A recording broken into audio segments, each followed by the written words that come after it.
All right, how's it going out there? Anyone that might be here with me? I'm not sure that anybody's on. I don't see anybody on just yet. That's all right.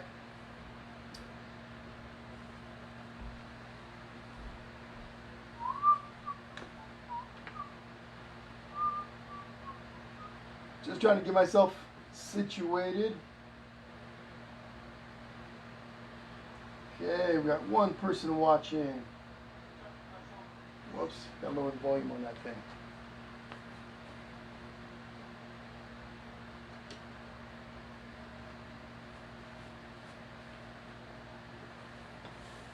What's happening, everybody? It's Jesse here. I just need to get my apron on. Got a different color apron today. Today it's brown. Check that out. I know I usually wear black or a dark blue, so changing it up today. How about that? All right, let's get myself on my Facebook page on my laptop. What's happening, everybody? Whoa, I gotta lower the volume so there's no feedback on here. Cool. Don't know that anybody's on just yet. Doesn't look like anybody is, so it's all good. We're gonna get started at 1:20, as you guys know. So I'm just gonna be fixing some stuff around my studio here really quickly, but we will get going at 1:20. I'll wait for a few people to come on. Looks like we got one person on so far. Don't know. I don't have any ideas to how many people are gonna be on today, but let's see. Let's see what happens. Here is our color scheme for today. Color scheme: red, white, blue, a little bit of black, a little bit of yellow, and of course we got our glitter colors: red, crystal, and blue. Okay, for those of you that are going to be using some glitter. Okay, make sure you guys say hello to me as you guys jump on here. I want to see who's with me, so please say hello. Let me know that you guys are here and ready to paint. Hope everybody's having an awesome Saturday. I know it feels like a couple of weeks. I know it's only been, well, it has been a couple of weeks. It feels more like a month. That's what I meant to say. It feels more like a month since we've all been on here. So hope you guys are ready to have some fun. Make sure you guys, again, questions, comments, and things like that, put them down in the comment section. If anybody is new today, make sure, of course, we're going to be using a cup with some water and some brushes. I'm going to be painting on a 16 by 20 inch canvas, and of course I got my paper plates ready to go. I'm going to be using a styrofoam plate for my palette, and somewhere around here, right on that table over there, I'll go grab them in a bit. I got a roll of paper towels. Hi Christine, what's up Lydia? Let me grab my towels so they're not out of reach. How are you guys doing today? I'm going to lower the brightness in here a little bit. There's my paper towel roll. My room's a little on the bright side here, so let me lower that. Oops, wrong knob. There we go. Just making adjustments. You guys get ready on your end. Let's see that.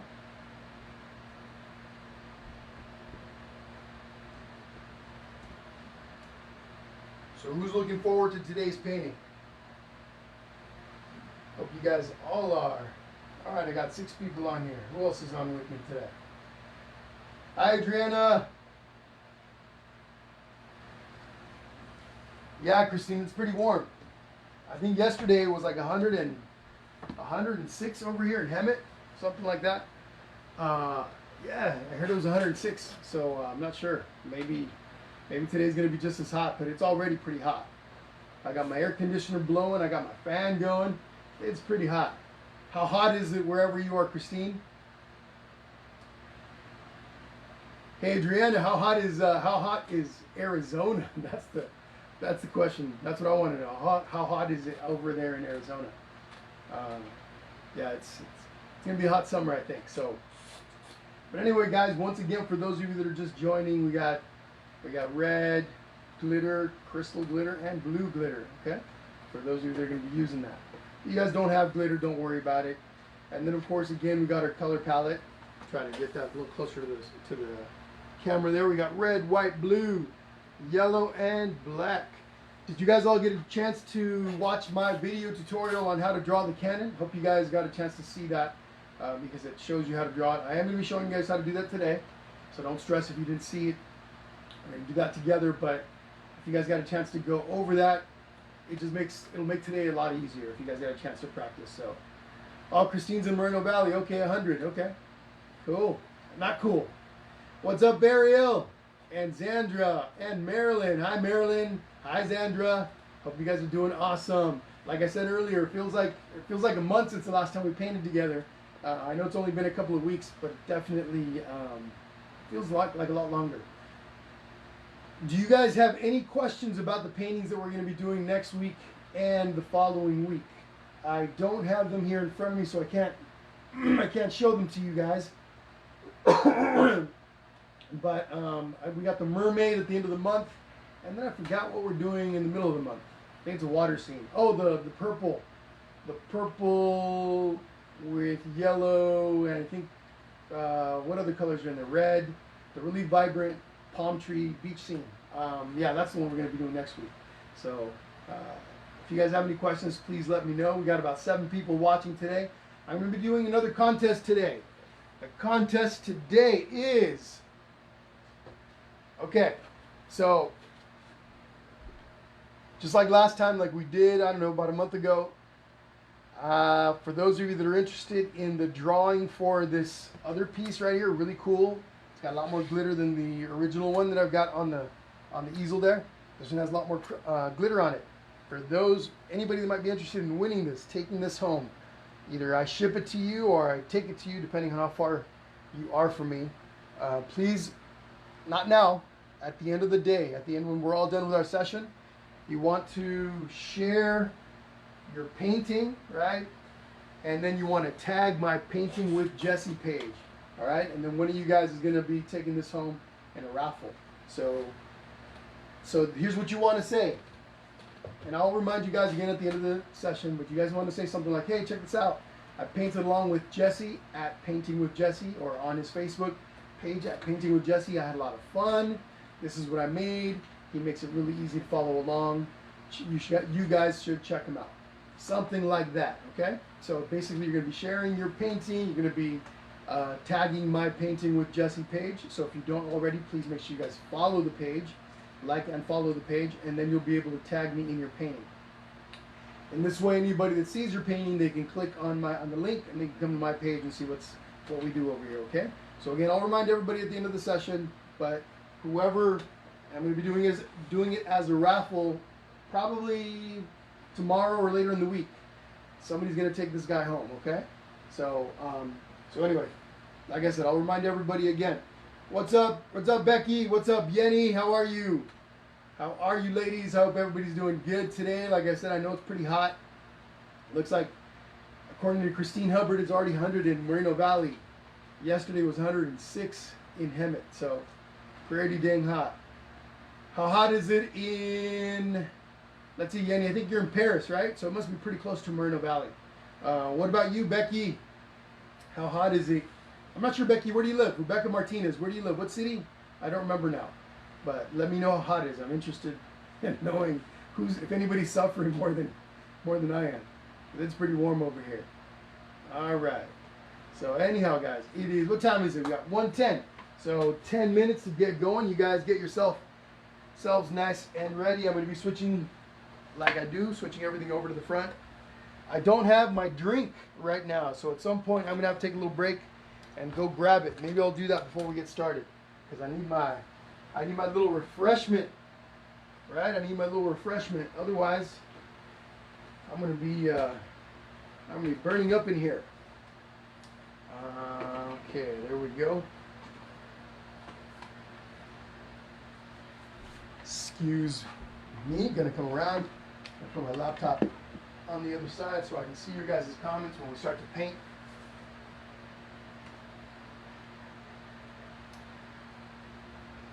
Bear with me, guys. I'll be right back. I'm going to go grab my drink, which I forgot. Okay. All right, Becky, how hot is it in Hacienda Heights? It's got to be cooler than over here, where I am. Be right back.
All right, everybody, I'm back. Sorry about the delay there. Had to go get my drink situation taken care of. Otherwise, how are we gonna paint? Right? Right. So in just a moment, we're gonna get started. Hopefully, you guys are all ready to go. And I am having a little bit of a struggle over here.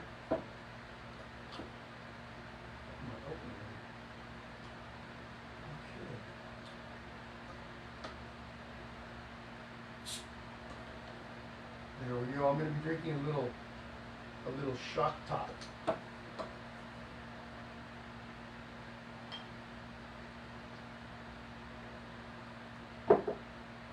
All right, everyone. I'm going to be moving my camera forward here so I can get a little closer to the action.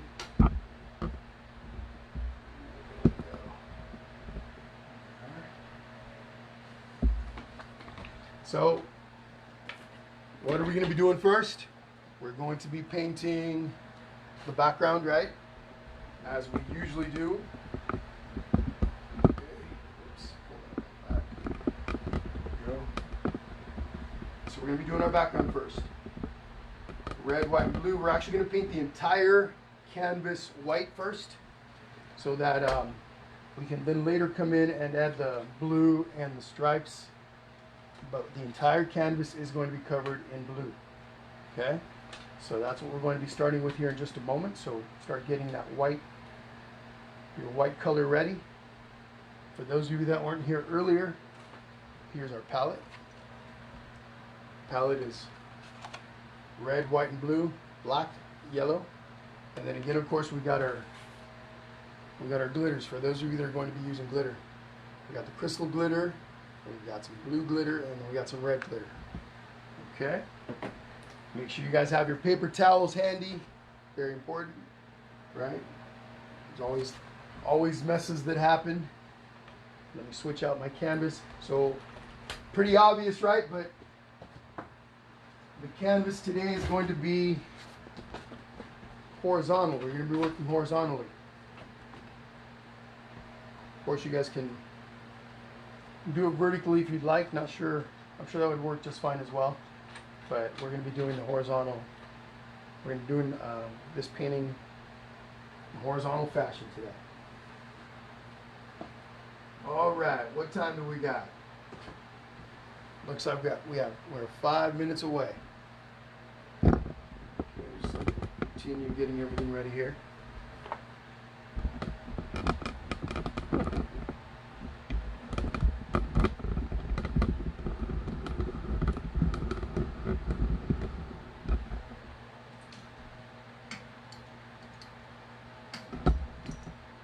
Get a little more light.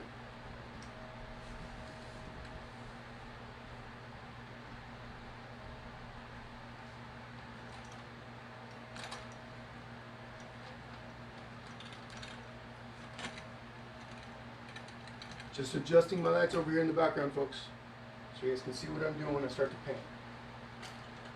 Is everyone ready? You guys okay if we start a little bit early? Just a couple minutes.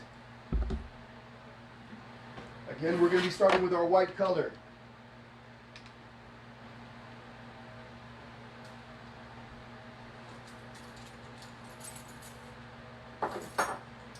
All right.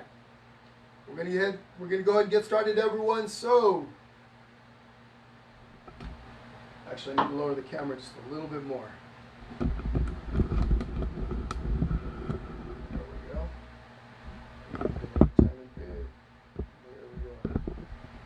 Becky says it was 103 yesterday in Hacienda Heights. All right. So it was pretty close. I think it was 106. Like I said, it was 106 over here yesterday. So pretty nasty weather. At least it's dry heat though, and I can tolerate that a little bit better than I can when it's humid, right? I think that's most of us. All right, everybody. Get your favorite drink ready. Here we go, starting a little bit early. Cheers to all of you. Thank you for joining me today. Salud. Cheers to here's to a little good day of painting. Having a little fun together. All right. So big brush. Everybody's grabbing their big brush. Okay, I got my big 2-inch brush right here. Okay, I'm gonna take my, whoops, excuse me a sec. I gotta grab me my mix plate. Don't forget, we need a little mix plate. I'm gonna take some of my white paint. I'm just gonna bring that right over. Find a little spot on my mix plate. Okay, find a little spot like that. If your paint, this is up to you. You're gonna decide if you're gonna do this or not. If your paint is really runny, and it might be, it just depends on the type of paint that you've got. You can paint as is, right from the, not runny as in drippy, but it might be a more fluid consistency. If it is a little more fluid, you're simply going to be painting right onto the canvas. If it's a little thicker like mine is here, take a couple of drops of water, simply dip your paintbrush into your water cup, let a few of those droplets land on the plate, and mix that in really nicely. Remember, we don't want runny paint. So once you add the water to it and you mix it all together, do the little test. If you see any paint running down the side, running down, then there's too much water in it, and you want to add more paint to the mix. All right. So here we go. Once you've got the paint and the water nice and mixed, and I can see that I still got some drops of water coming off of my brush, so I want to make sure I remove as much water as I can, or get all the water onto the plate so I can mix it into that paint. Okay. So again, we don't want drippy paint. On the earlier steps, it doesn't matter as much because we can fix any drips that happen to occur. We can fix that. However, just for good practice, we want to avoid having drippy paint, because later on in the process, if we forget and we get some drips across the canvas, it could ruin what we've already painted. All right, so here we go. Horizontal brush strokes, long horizontal brush strokes, left to right. I'm not doing little short choppy ones, even though this is white on white. Right, we got a white paint on a white canvas. It's still going to make a difference. Sometimes people will ask me, well, if we're going to be painting in white and it's a white canvas, why not simply leave the canvas white? You can tell the difference between a non-painted white canvas and a painted white canvas. The light reflects a little bit differently. So we are going to be painting on top of this, right? And the blue and the red is going to blend in a little bit with this white paint. So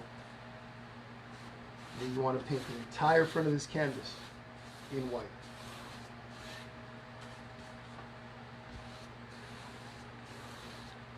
You could, if you wanted, you could use vertical strokes, but in my experience, it looks a lot nicer when we're doing the horizontal brush strokes.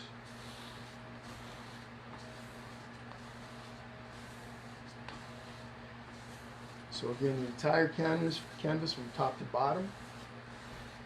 Might be a little difficult for you to see if your entire canvas is covered because of, again, it's white on white. But shift your angle a little bit, your angle of vision, and you will be able to see the difference between the non-painted surface and the painted surface. All right, it's going to be, because the paint is wet, it's going to be a little glossier. And of course, what we do to the front, we generally do to the sides. So once you've got the entire front part of the canvas painted, you want to go ahead and paint the edges, left and right, and then you also want to do the top part.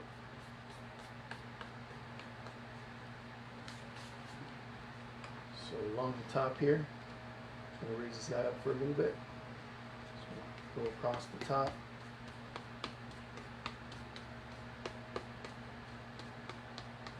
Anybody celebrating any somebody's celebrating a birthday today.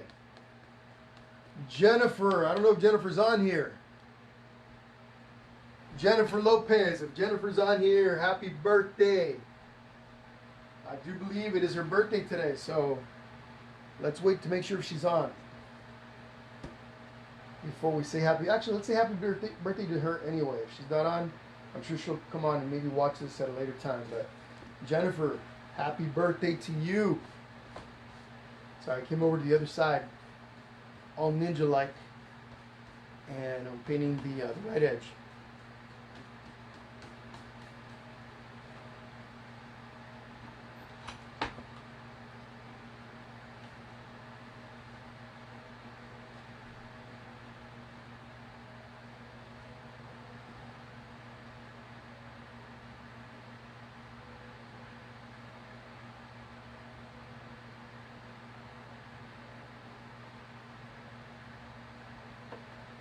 All right, Jennifer, so you're not painting with us today. That's okay.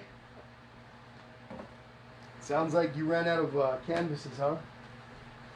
That's a bummer. That's right. You can catch up with us tomorrow. But happy birthday, Jennifer. It is your birthday today, right? Was it? I'm sorry. I'm hoping I'm not mistaken, because you know. But yeah, let us know in the comments if it's your birthday.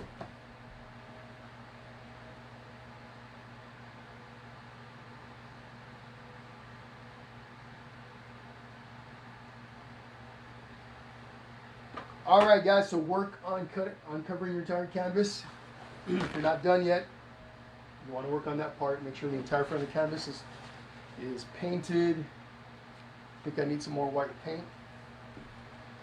Just ran out of mine, so give me a moment to add some more paint while you guys are still painting there.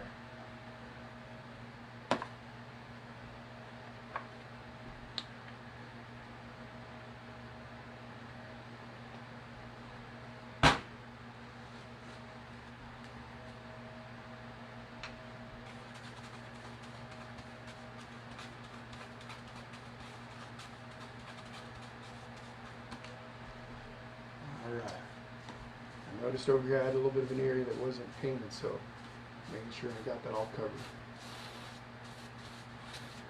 There we go. All right.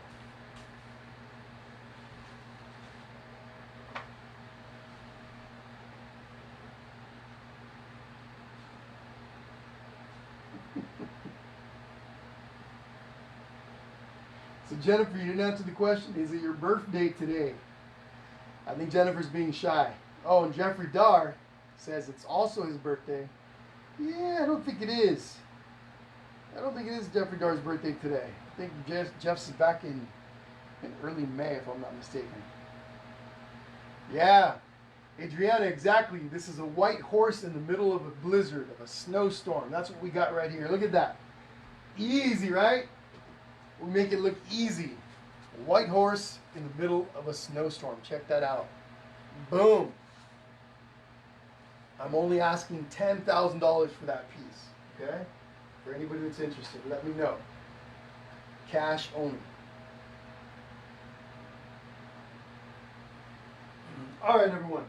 Are we ready for the next step? Start giving me some thumbs up if you guys are ready for the next step. And I have to look at my phone because I can't see your comments on the computer anymore. So, I don't want to miss any of your comments. So, there we go. Hey guys, I think Jennifer's being shy. She hasn't answered whether it's her birthday.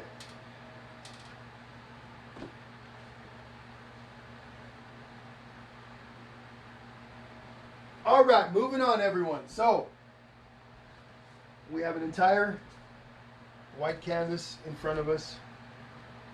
So what we are going to do next is add our blue, little blue area up in here. Okay, and take a look. So on my canvas, it takes up a really big chunk of the canvas. Here at the top, it goes a little further than, whoops. Hang on one second, guys. Hold on one second. Hold that thought, Jesse. Yeah, so on my canvas here, it goes a little further than the middle. So the middle of the canvas is about right here. This part at the top goes a little further than that. Just pointing out some things. on the piece, so you guys are kind of aware. Now you don't have to do this exact thing. Yours might come to about right here. Okay, that'll work as well. And then it slowly, as you come down like this, it tapers back towards the left edge. Okay, now when you start to mix your blue paint, especially on this first pass, what's going to happen, does anybody know? It's going to look a little transparent because the paint, the base paint is still a little bit wet. It's white.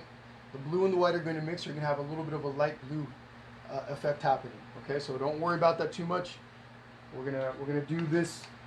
We're gonna do this blue in a few steps. So as we add steps or layers, it's gonna get a lot darker. So here's what I want you guys to do. You guys can use that big brush that we were just using a moment ago, which is what I'm going to do, or you could switch to a slightly smaller brush. Okay, actually, you know what? I'm gonna switch to my next smaller brush. This is my 1-inch brush. All right. So I'm just gonna take some of the blue. I got this really dark blue.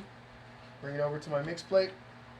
Take a little bit of water with my brush, and I'm gonna mix the two together.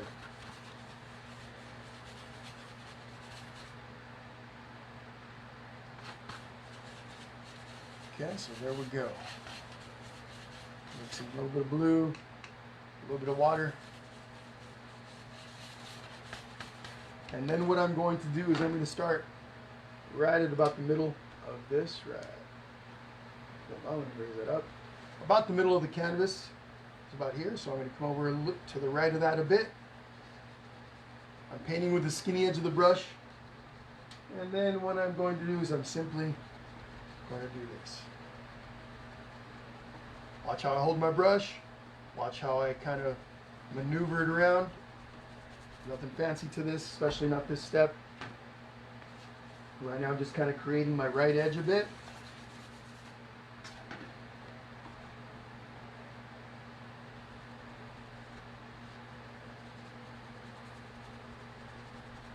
When you come down, you want to come down to about, let's say, maybe 3/4 of the way down. Okay, that's about as far as you want to go. See this, guys? See the little drips here?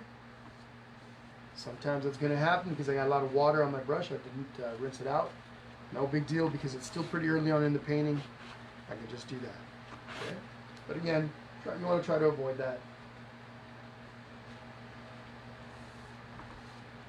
Once I've got my edge somewhat figured out, then I'm going to go ahead and come in and start painting on the inside.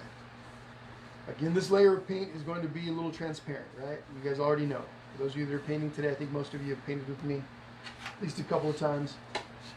And one thing that I'd like to point out, especially at first, with the darker colors, actually any colors really, when you add the paint to the canvas, usually it's a transparent color. It becomes transparent. It doesn't start getting really dark until we add other layers on top of this once everything's dry. So the main purpose of this step right here is simply to cover all the area that you're going to have in blue on your finished painting. Okay, we're just creating the block, if you will. We're blocking out the area that's going to be really, really blue, or mostly blue, when the painting's all done. We're simply worried about the shape and covering the entire, as much of the space inside the area that we're painting in this blue. So that looks about right to me. Take a little step back, guys. Take a little step back. Take a look at your piece and make sure you're okay with what you've got. Here it is. Actually, yeah, this is the original. I was going to say I was using the one that I'm going to be giving away there, but this is the original. Okay, just in comparison, right? A little comparison there. If your areas aren't really bright like this, or the edges aren't really bright like this right now, don't worry about that too much. Okay, we're gonna make some changes to this later. Everything's gonna look a little more like that. So we've done the front of the canvas. Let's go ahead and do the edges, right? Left edge, just to match, and then I am gonna do the top, just where the blue area of the canvas, the front part of the canvas is.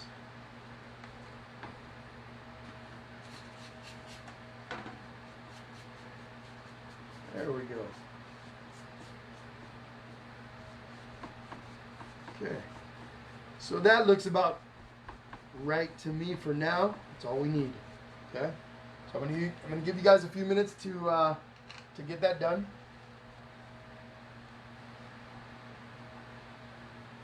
Don't forget, take a little step back, look at your piece, make little adjustments if you need to.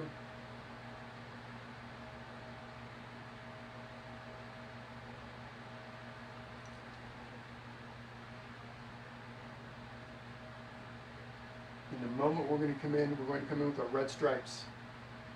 We're going to add some red stripes in just a bit, so.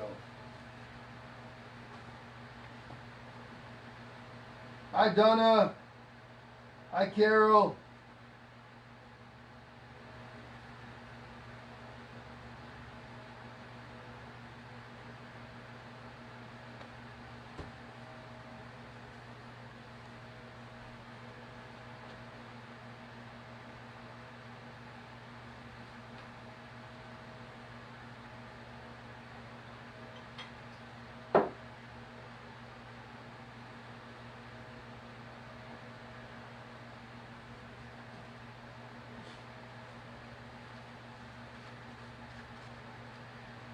All right, everyone, give me some thumbs up, letting me know you're ready for the next step.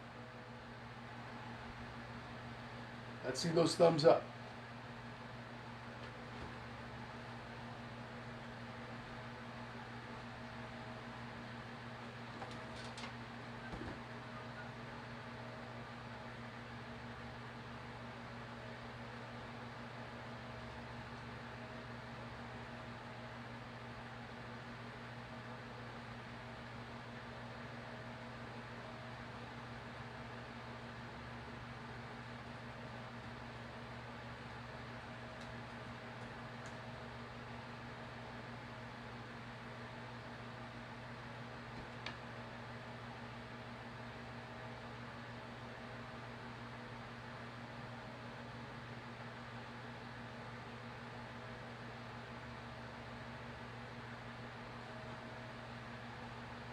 Okay, everybody, here we go.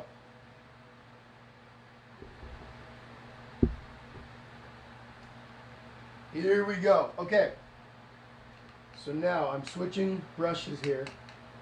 I'm going to be switching over to my little, it's about a 3/4 inch brush. Okay, and then what I want to do, a little step that I haven't been doing, is squeezing out the extra water.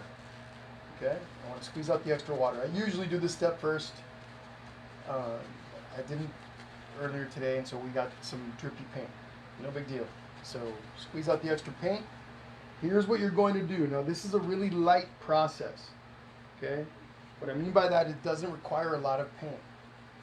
Okay, so a little bit of paint with my brush right here. I'm not mixing any paint with this. Watch what I do first, and then start on your stripes. So on the original, and it's going to vary a little bit from person to person. On the original, I've got 1, 2, 3, 4, 5 red stripes. The one down here is a lot smaller. Okay, 1, 2, 3, 4, 5, and they're pretty evenly spaced.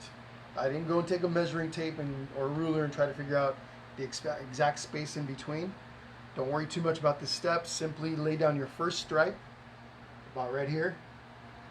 Watch what I do. I'm not using a lot of paint. I'm spreading the little bit of paint that's on my brush. I want the stripes to have a little bit of a transparent effect. Almost. I'm going to turn the canvas towards me a bit so I have better control of my brush, and I can see better what's happening. Again, I want a little bit of a transparent effect. So I don't use a lot of paint for this.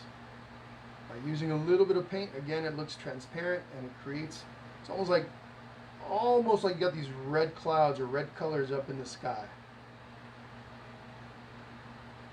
And then maybe you have a little bit of uneven colors throughout. That's going to help the effect. Unless you want really, really bright red stripes, and then you want them really uniform, more like a flag, then go ahead and use more paint. But this step does not require a lot of paint, so just be aware of that.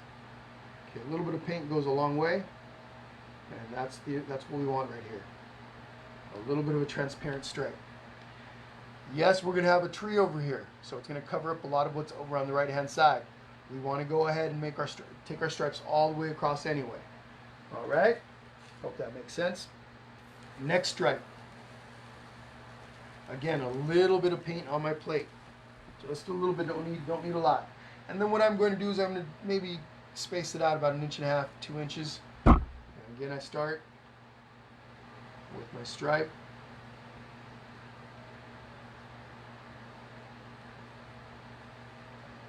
If it goes into the blue area a little bit, that's okay.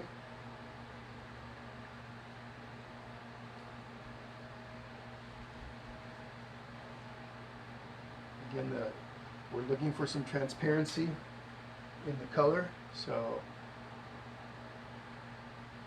we're just simply spreading that paint.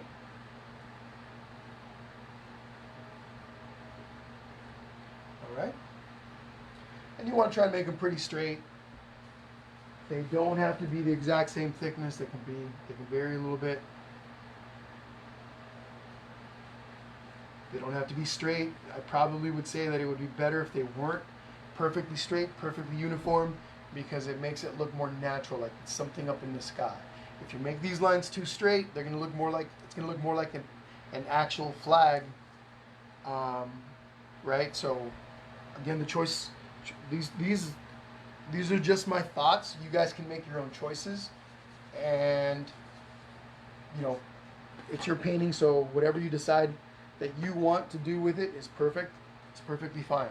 But again, if you make these lines, if you make these stripes too straight, they're going to look, it's going to look more like a flag than as something hanging up in the sky, okay? Floating up in the sky. So just kind of something to keep in mind. So next stripe is going to be about, again, 1.5 inches, about. Don't need a lot of paint on my brush. I know I repeat myself a lot often, but I want you guys to understand what I'm saying. Sometimes people will miss what I say the first time, and then, you know, if I repeat it, you guys get it the second or third time around. Besides, some of you guys might be munching on some snacks, drinking a little bit, maybe chit-chatting with whoever's painting with you. I know a lot of times you guys paint in groups, so you might miss something that I say. Anyhow, there's my third stripe. Okay? All right. Looking good. All right, one more stripe coming up, about the same width. Actually, we got 2 more stripes coming up. This next stripe is going to be, again, about 1.5 inches below. This one's going to run all the way across my canvas. Okay, so I started about here.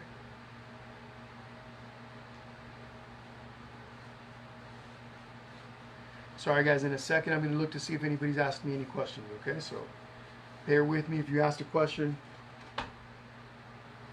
I'll turn around in a moment, look at my phone, and see what you guys got. I was trying to turn on some music, but my laptop's being a little funny. And it might be for the best, right, that I don't, because we know what happens sometimes with Facebook when I decide to turn on some jams.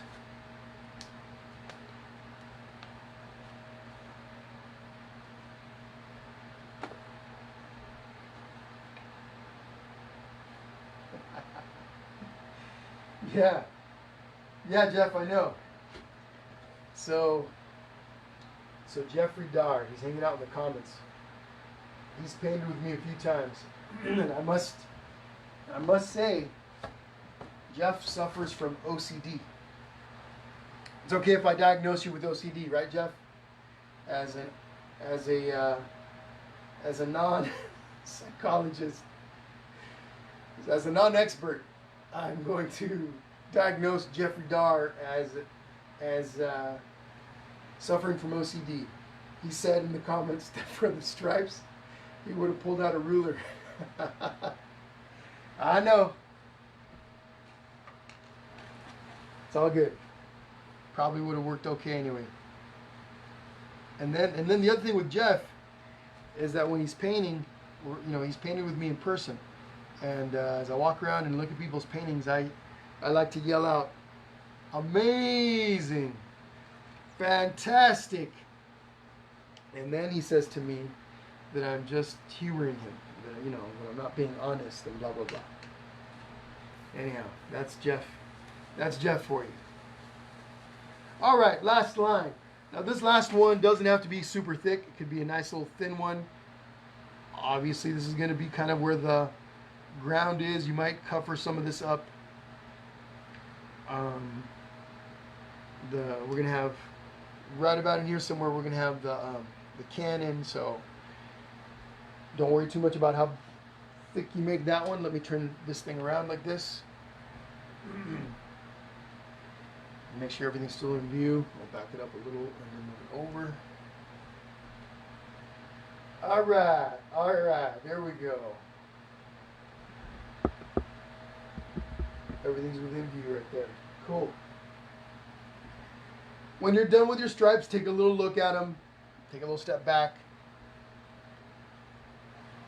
I'm going to add a little bit more red, just kind of in the center, a little tiny bit, to add a little bit of variation in the color.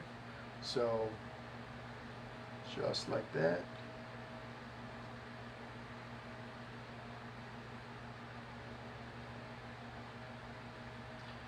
All right, stripes are looking good. I'm happy with these stripes.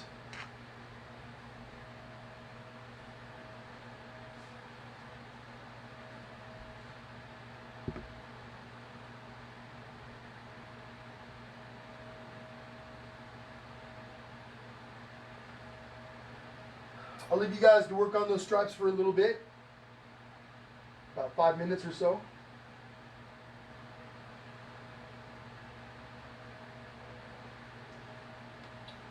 What I always tell you guys, don't overthink things. Let things happen. Take a look at what you're doing and then just go for it. Decide what you're going to do and move. Tentative brush strokes usually create paintings that look like they were maybe incomplete, or they just generally don't come out as nice. They don't flow as well. Okay, so once you start on a brush stroke, commit to it and go. That's how it works. Paint with confidence. You got this.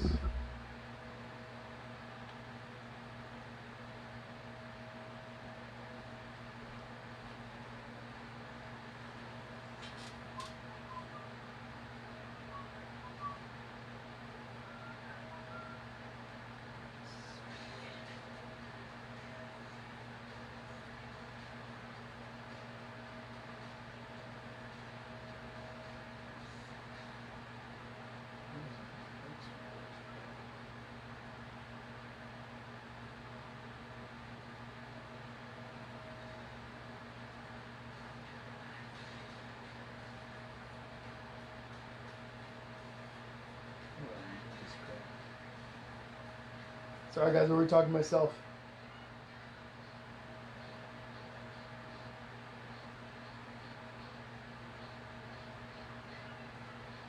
Trying to figure out my playlist over here.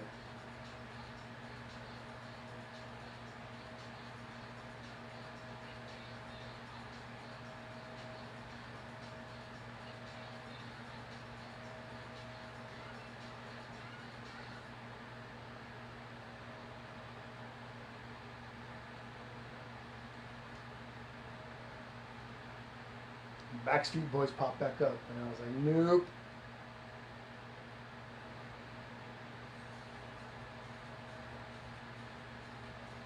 Gotta keep the volume down so I don't get in trouble.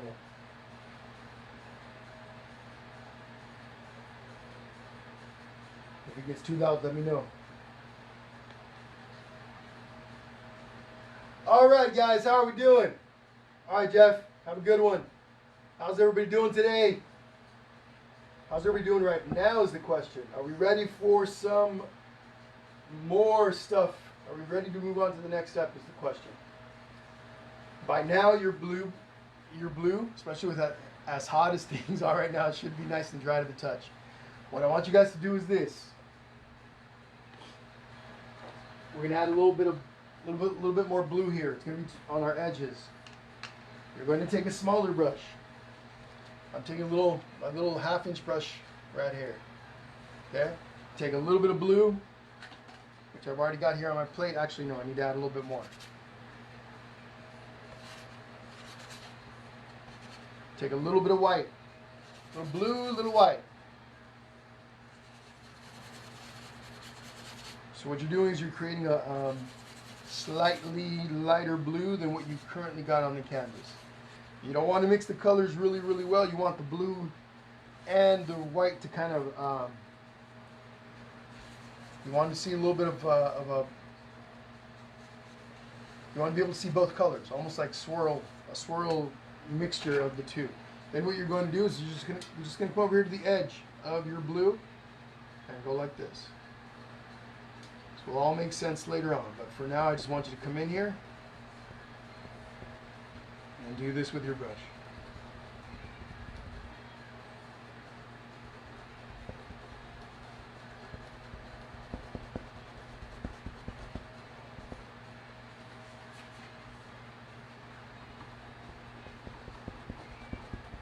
All the way down.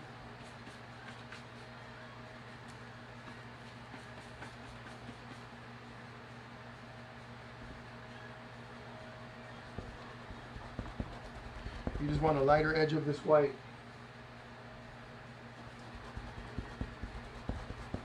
And do it on across the bottom as well. There's nothing fancy to this part, folks. Really nothing fancy. You're just creating a lighter edge of this blue.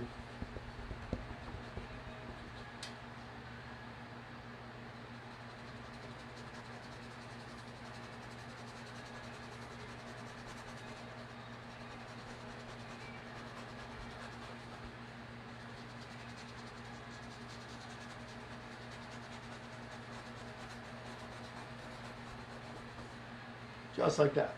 Okay.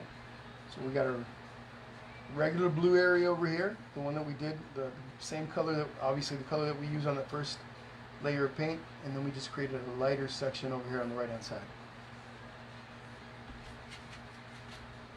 And you can play with it a little bit. Some areas are going to be a little lighter than others, some are going to be a little darker than others, but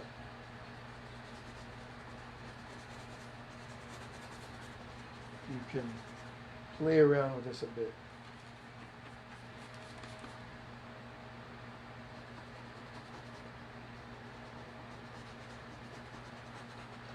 Okay.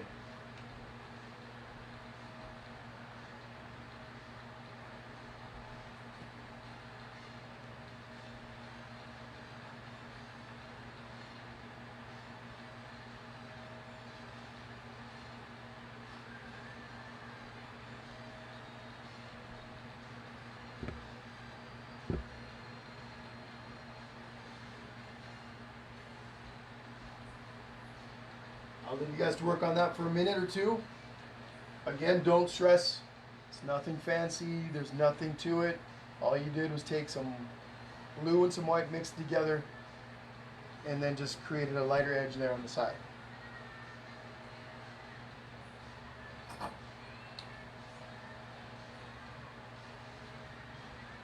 Alright guys, anybody that hasn't said hello yet, please say hello. Let me know that you're here. Okay, now is the time to say hello.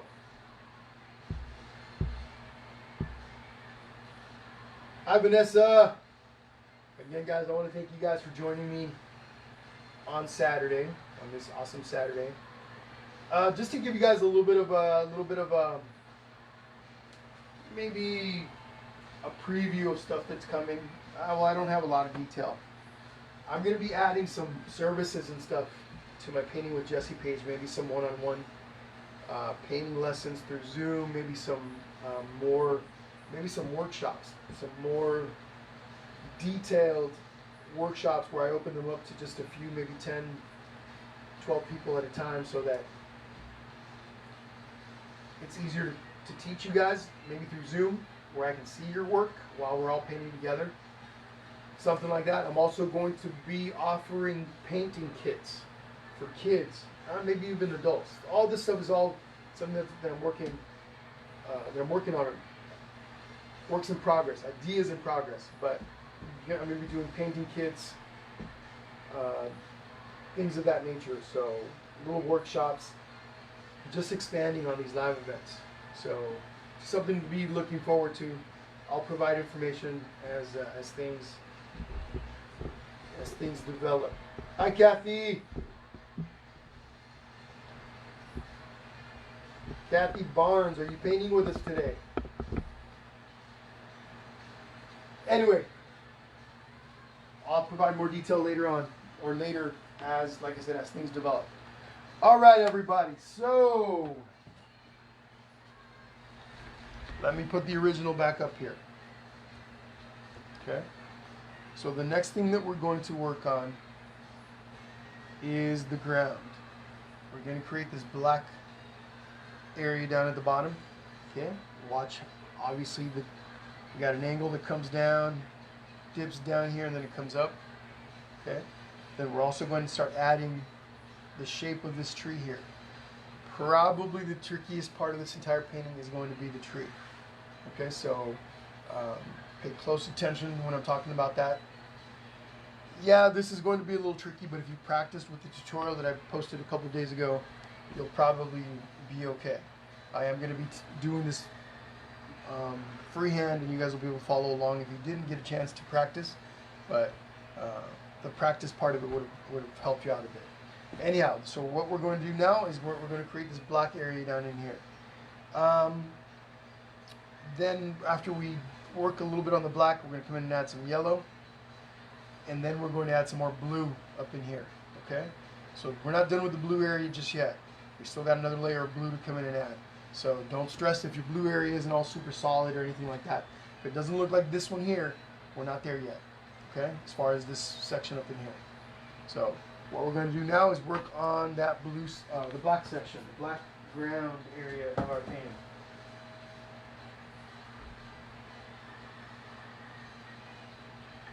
We're going to grab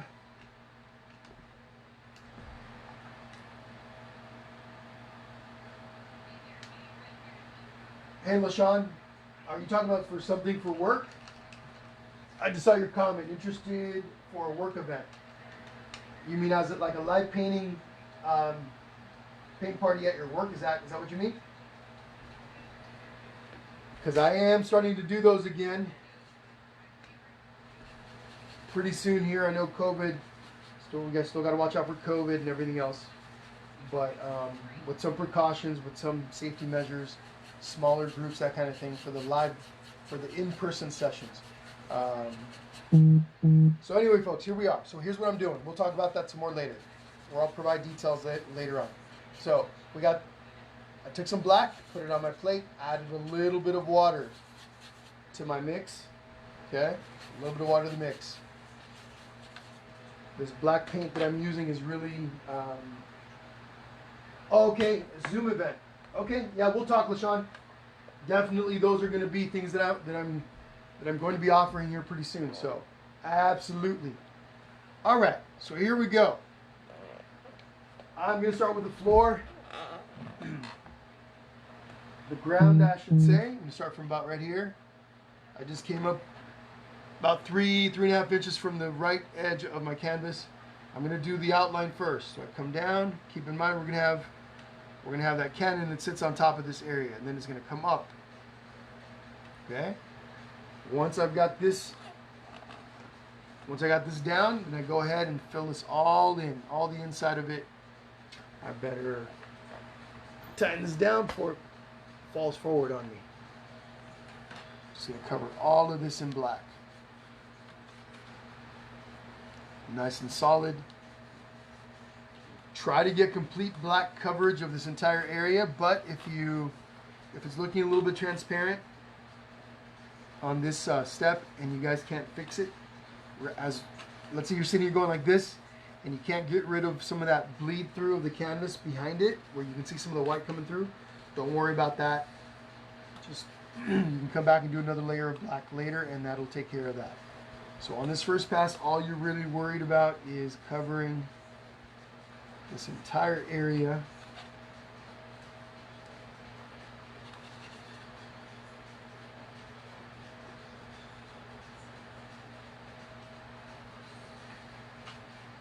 Not sure if you guys can see it on the video, but this isn't uniform right now. I can see some areas that are a little bit lighter because of the canvas, right? Again, those of you that have painted with me before, you know how this works. Whoops, I dropped my brush. Gotta pick that up. We don't worry about that too much because we can come back and do another layer afterwards. For now though, once you've got the entire front of the canvas done, then you want to come and do the left and the right edge. We're not worried about the bottom. We're going to do that at the very end of the session. Right underneath here, it's going to be all black underneath. So, right and left.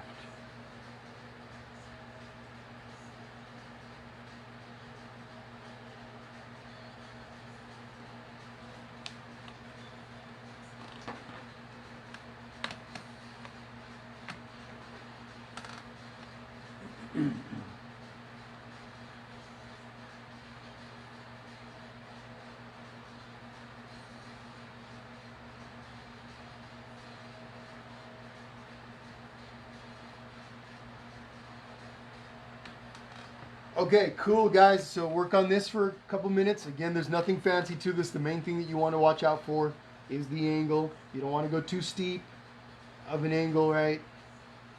You could if you really want to, just think about it. Make sure you think about what you're creating. We're going to have that cannon here, and then we also have a fence that we're going to be creating, right? We're going to be adding a fence. So if you go too angled on that ground, then you're going to have a cannon that's has a slightly higher angle, right? Just be aware of that. Whatever you decide is fine, but just things that you want to be aware of, okay? But that's the main thing you want to be concerned of on this step, is the angle of the floor, okay? So take a couple minutes to work on that, and then in a minute we're going to be adding some of the area up on top for the tree.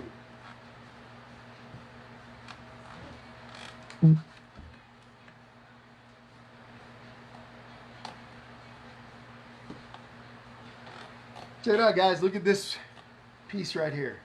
What do you guys think of this? Is this a future project for us? Do you guys like this? It's kind of simple, but not. We got all these little shades in the cactus. We got the flowers, of course, and then the bees.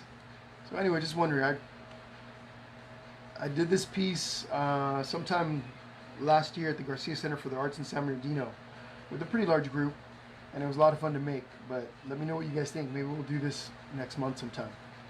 With as hot as it is, it's perfect.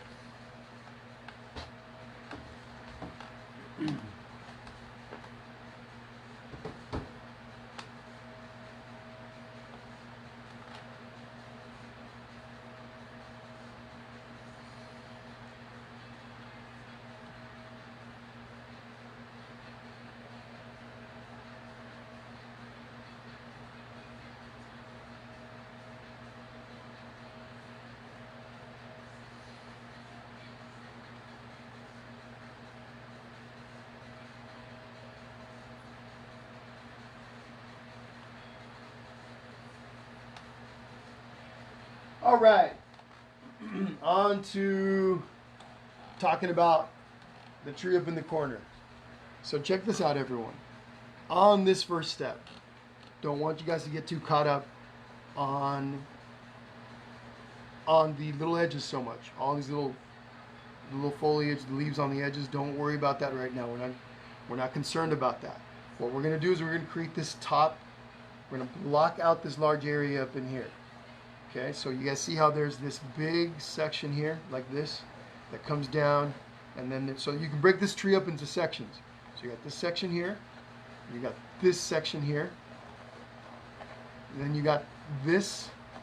You got these little parts over here, and then you got the branches. Okay, so right now all we're worried about is this. I just want you guys to look at this part right here. Don't go looking at all this other stuff. It's just gonna make things more complicated.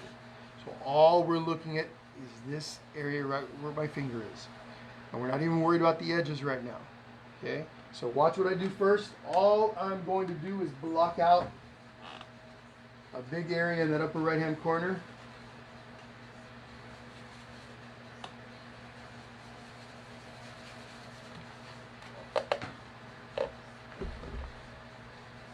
So here's what I'm going to do. I'm going to create a rectangle.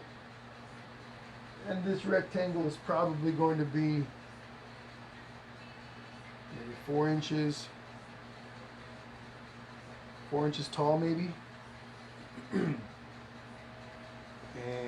maybe it's 3.5 inches long across. That's what we're starting with. Trying to make this part as easy as I can. And I'm flinging paint all over the place. Good thing I got my sheets protecting the floor. It's a paint flinging kind of day. Okay, so here's what you're going to start with. Go ahead and do the top. And then do the right.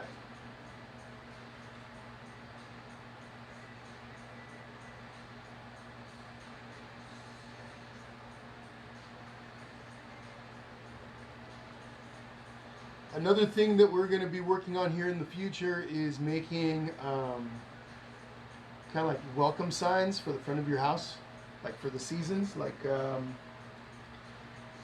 sure you guys have seen them. They're like maybe 6 foot tall planks of wood they're seasonal. They can say welcome, and then for fall you got all kinds of maybe leaves and stuff in the background. For winter you got snowflakes. Or for Christmas, you got a Christmas theme.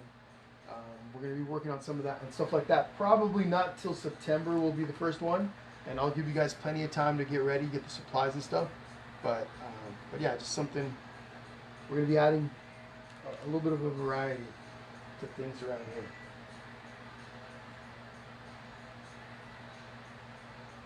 Yeah, there we go, Adriana.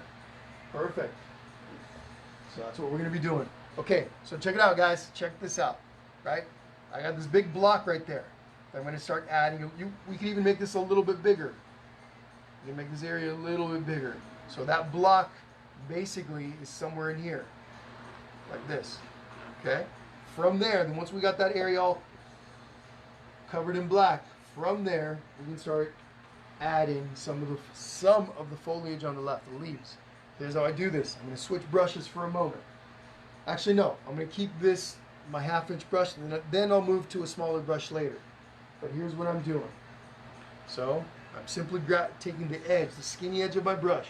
Look how I hold this. I'm not holding it here at the front. I suppose you could, but this doesn't require that kind of precision. All I'm coming over and is doing this.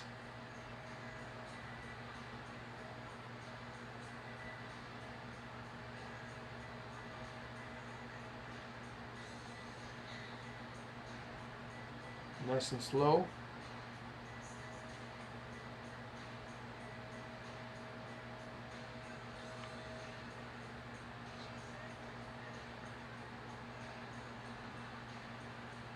And everybody's is going to look a little different. So again, I don't want you guys stressing, hey, does it look exactly like Jesse's? It's got to look exactly like Jesse's. It does not.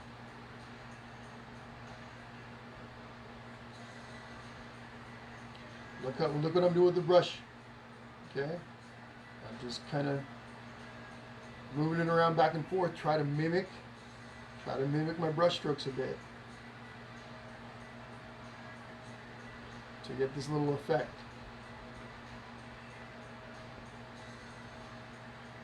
Later on, we're going to come in with a smaller brush and add little tiny leaves here and there, and it's going to create a really cool effect. So something about like that, okay? For now, we're going to leave this. We're going to move on to this next section down here. Maybe I'll come in and do this down here too.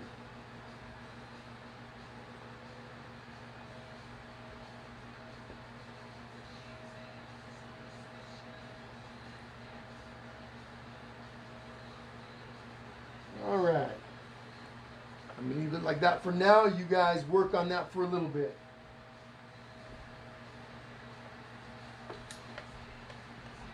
Take your time with it.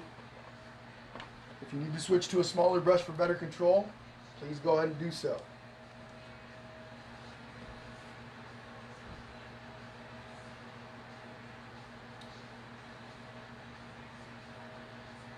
All right, Heather, no worries.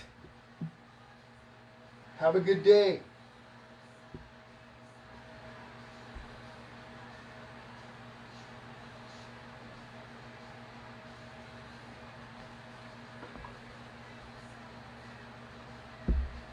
Don't forget to take a little step back from time to time.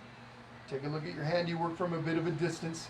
Gives you a more complete perspective than when you're up close the whole time, okay? Take a little step back, look at the whole thing, and then decide if you need to make some adjustments.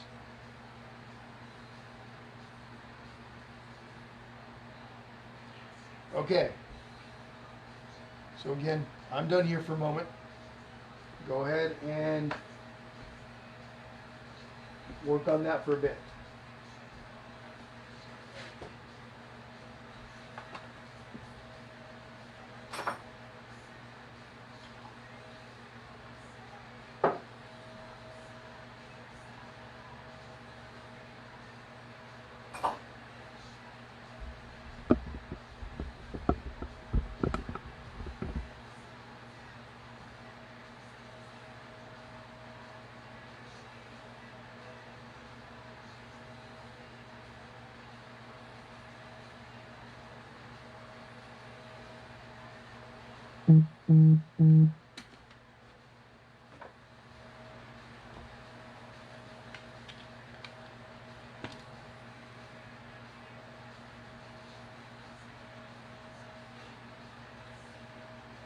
All right, everyone, so next little step. This one's a smaller area. You know, a little block down in here. Okay, there's a little block right in here. Because this is the part on this painting that people have the most problems with, I've done this painting probably about 5 times live in person. I meant not live, but in person. Or live and in person. I want to break this down in a way that everybody creates something that they like. Okay? So here we go. So here's another little block. Again, nothing fancy. Make a little rectangle and then fill it in.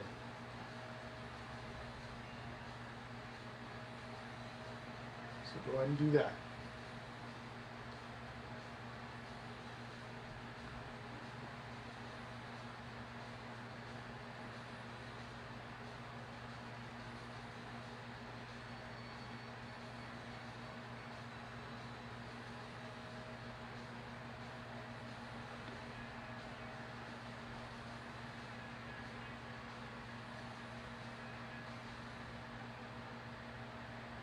Okay? Once you made your little block, here's what you're going to do. From here, this little right hand corner, everybody pay attention. Little right hand corner up here, we're going to come across, goes down, okay, something like this. Then down here, maybe a little piece that comes out.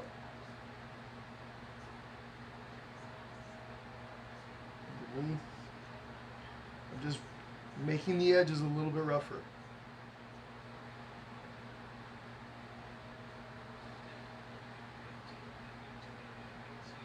Now watch this part.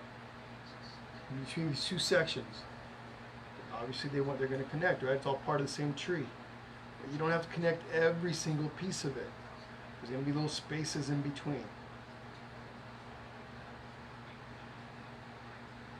Something like that. All right, so go ahead and work on that. We're not doing anything on the right hand side just yet. Once we got the majority of our tree in place, then we'll come in and color the edge.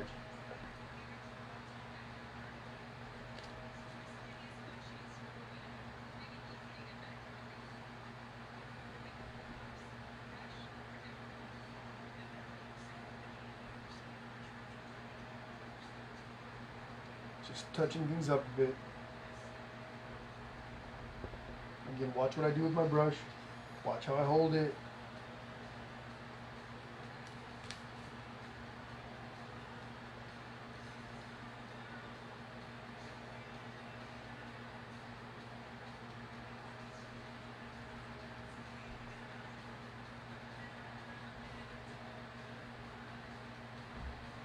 Okay, now, really quickly take a look at this part.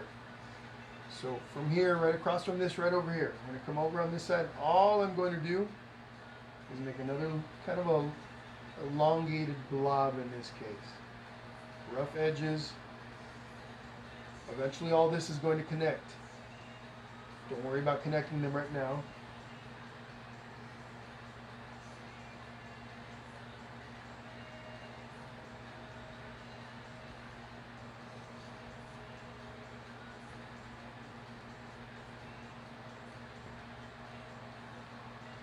There we go.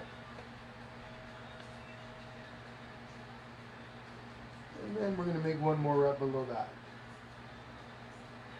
Maybe this one's a little smaller.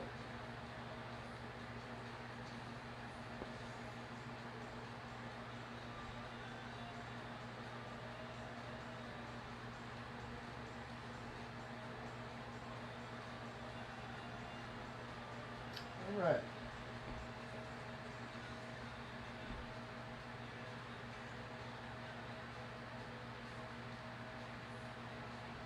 Work on that for a couple minutes.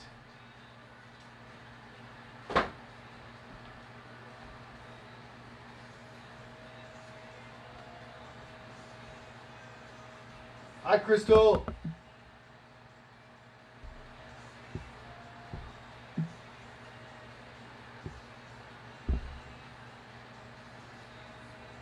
Everybody say hi to Crystal Shaw. You painting with us, Crystal, or are you just hanging out?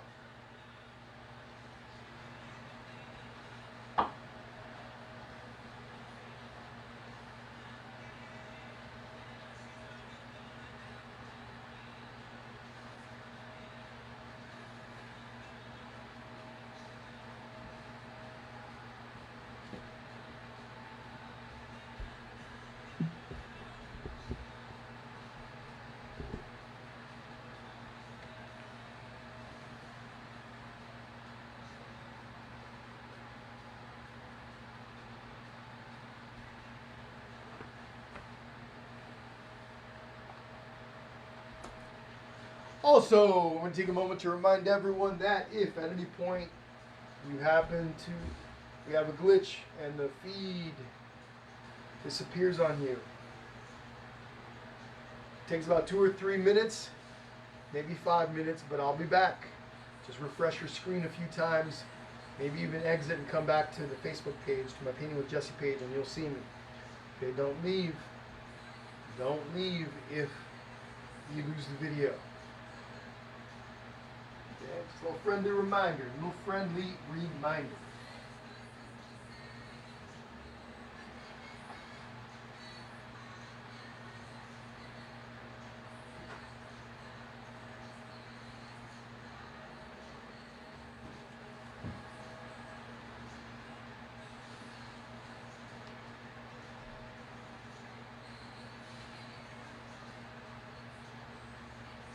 Hi, Zandra. Yes, Adriana, we sure are. We're going to be doing another layer of blue after in a little bit, okay? Yes. So up in here, we are going to be adding more blue in here. We're going to darken this up. So, great question. Folks, please do not forget, do not be shy. If you guys have questions about any of the process, I'm more than happy to answer. So, if you guys have any questions about something, or you want me to further explain something, let me know, okay? Yeah, there's no being shy up in here. I want you guys to be confident, ask your question. A lot of you guys are new to painting, I get it, and I don't necessarily always explain things correctly, so or thoroughly, I should say. So ask your question, okay? Hi, Claudia. How are you?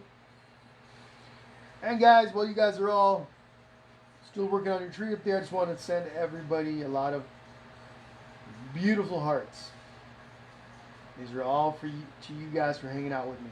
Okay? Thank you for hanging out with me on this awesome but kind of hot Saturday. My paint studio has cooled down quite a bit, so it's starting to feel good. Could also be my drinks. Nice and cold. Okay, everyone, so next little step on our tree. Same brush. Same little brush.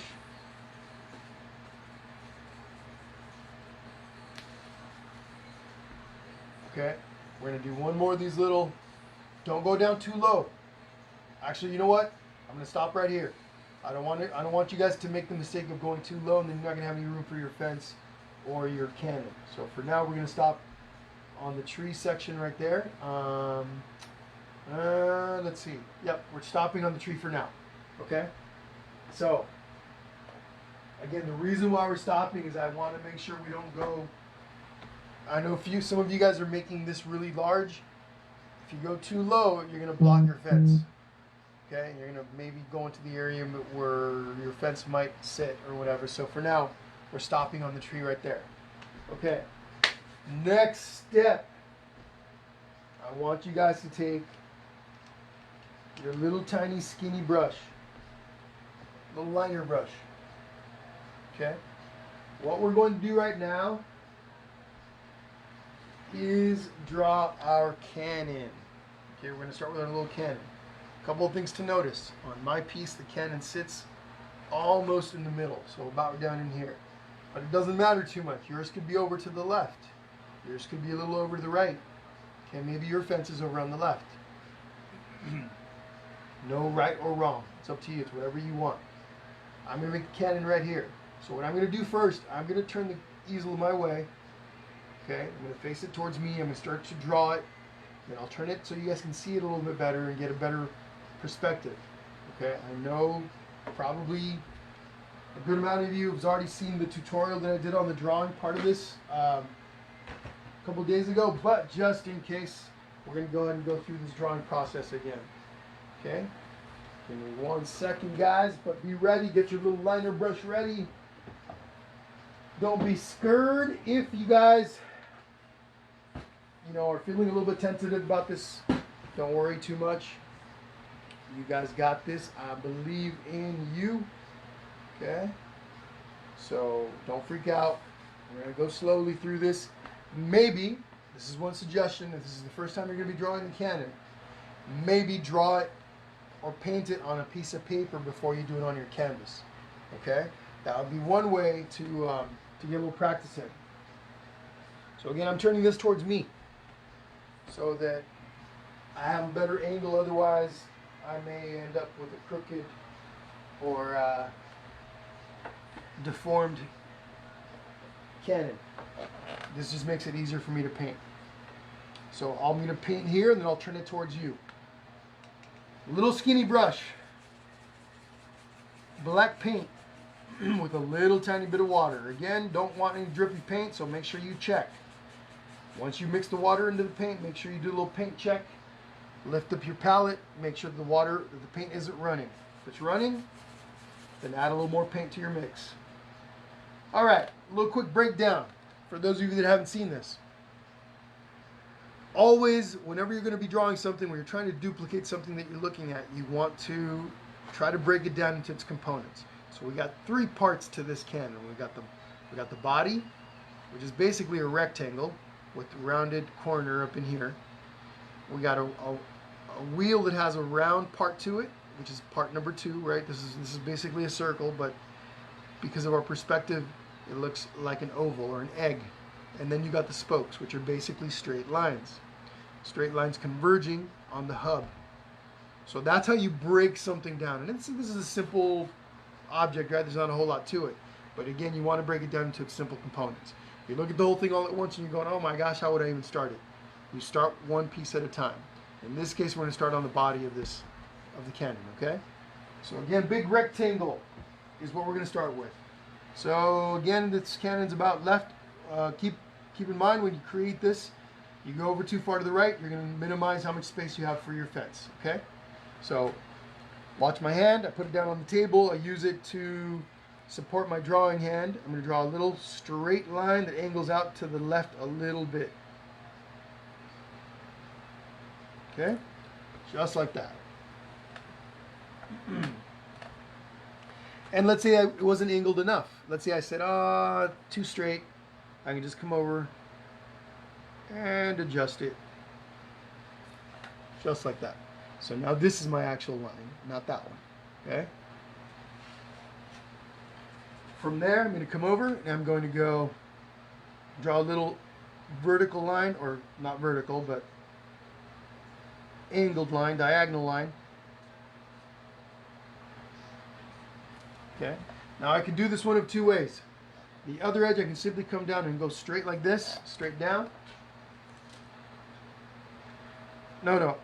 I'm actually just going to curve this right here. A little curve like that. Keep it simple. We're going to keep this simple. Now from there, we're going to draw a straight line, almost straight line, down into the floor. Okay, I'm going to let you guys catch up on that. This part right here is probably a little too high than what I was hoping for. I can always come over and adjust this, bring it up a little higher to make up for that. So if this is too high, if you angled your cannon a little too high, you can simply come over and add a little layer of paint here to bring the ground up to minimize how high that is. And I'm going to go ahead and do that. Just a little bit. There we go.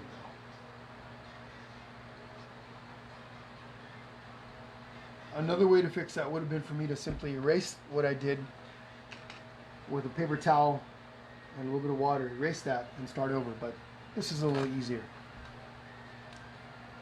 Okay, so everybody get caught up, break that up, that little part there. I'm gonna do this.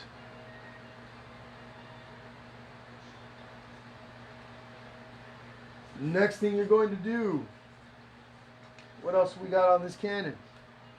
Well, we got a big circle. It's not a perfect circle because of our angle. Obviously a wheel would be a nice round, perfect circle.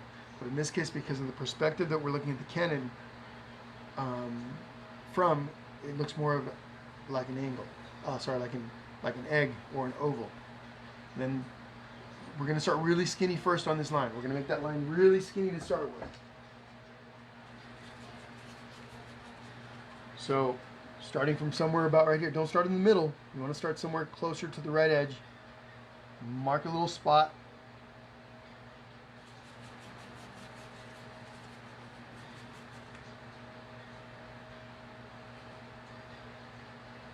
From there, I'm going to come up. And this is more of an oval shape. Not a perfect circle, more of an oval.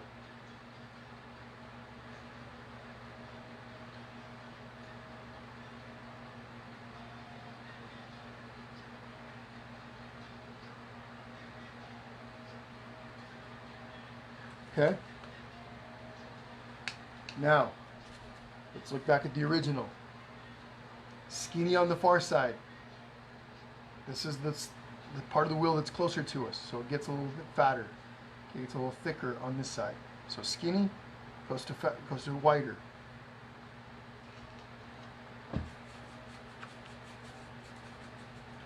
Okay, I'm going to turn this towards me. All right, how are we going to do this?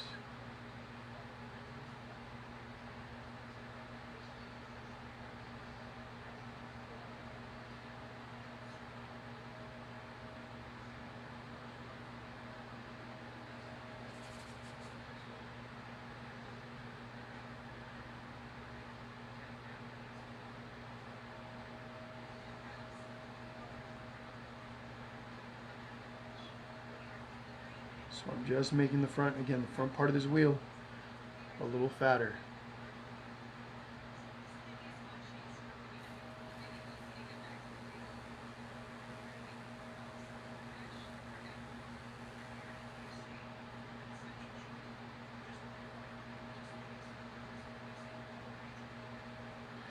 we go.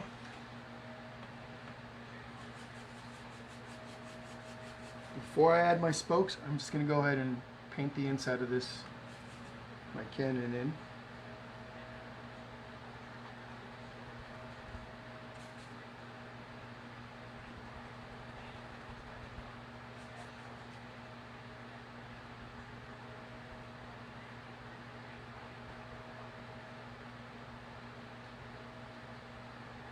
Okay.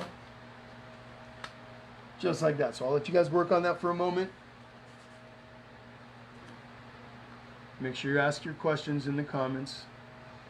Don't forget. No dumb question.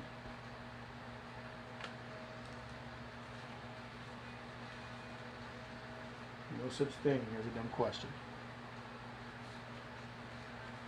Not today, not today.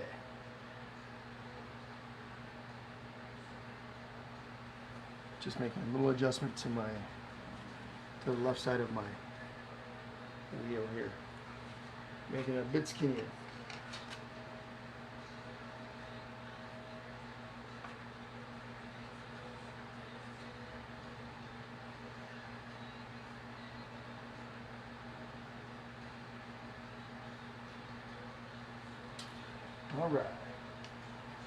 All right, guys, looking at my phones for any questions.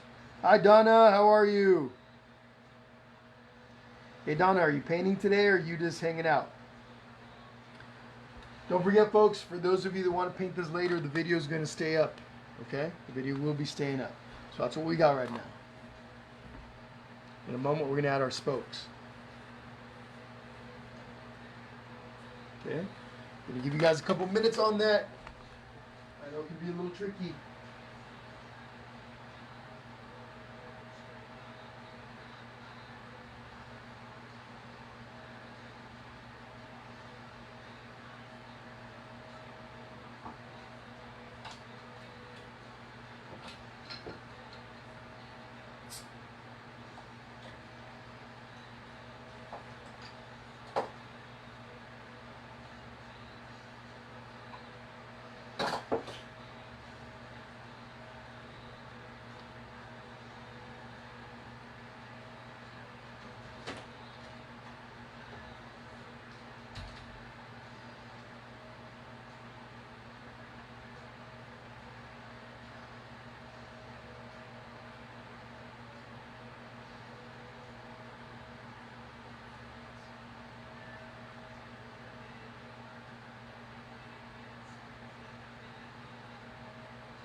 Awesome, Donna. Okay, cool. Happy to hear. Happy to hear. All right, everyone. Next little step is going to be a tricky part. Here's what I recommend. For this part, you probably want to do it in pencil. So that in case you make any mistakes, it's easier to fix. You're going to create your little spokes. So obviously, just like on a bicycle, the spokes converge towards the center. Your center would be back in here somewhere. On the other side, on the other side is where that center is. So we can start with a little line here. This might be hard for you guys to see because I'm doing it in pencil, but I'll come in and do it in black. You want to make sure that the angle of your lines look right before you paint them in.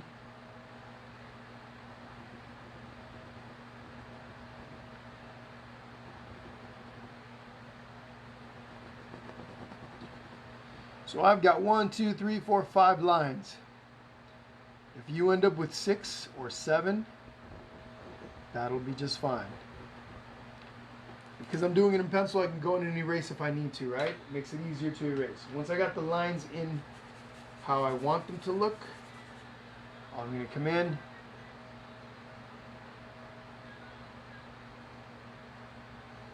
Again, I'm using my hand, I place it on the table, and I put my drawing hand on top of it. Stabilizes. And again, don't go so slowly that your hand shakes. If you can try to avoid it, right?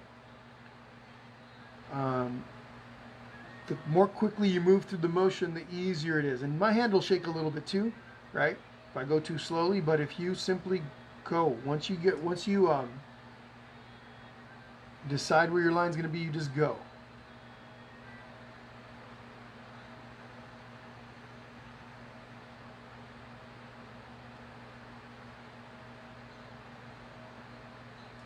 There we go. Cool. And that there is our overturned wagon.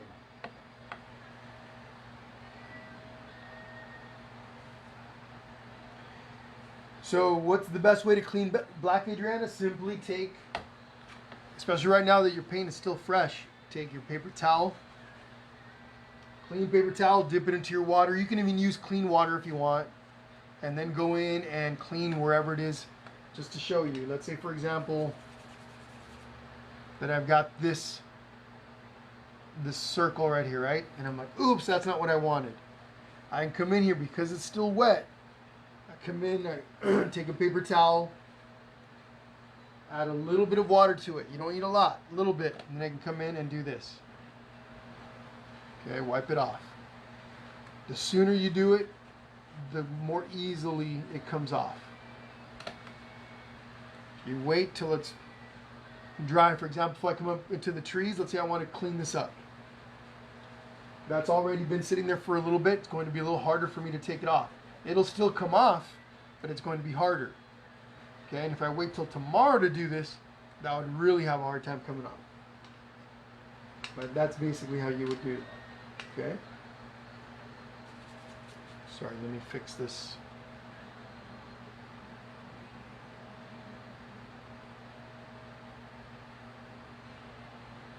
There we go.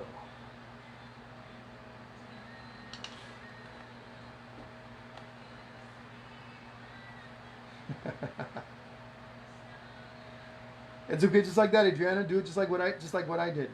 It looks dry, but it's not. Okay, Adriana, don't listen to Ariel. Don't listen to Ariel. Not on this. Yeah. No need to start with a new canvas. Just clean it up like I did. Even all this in here, I can come in here with a paper towel, wipe hard enough, and it'll come off. Now again, the longer we wait, the more it dries. Even though to the touch it feels like it's dry, the paint is actually still drying underneath. So, okay. Alrighty then.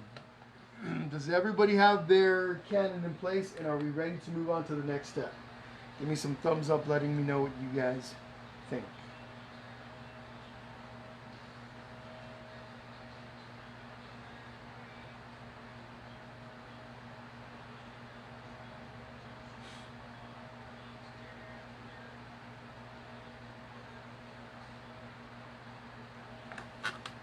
What the heck just happened? Did I lose you guys?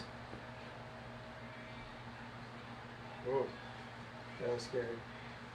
I thought I lost the feed for a moment. Holy, that was a little bit scary. Okay, next step.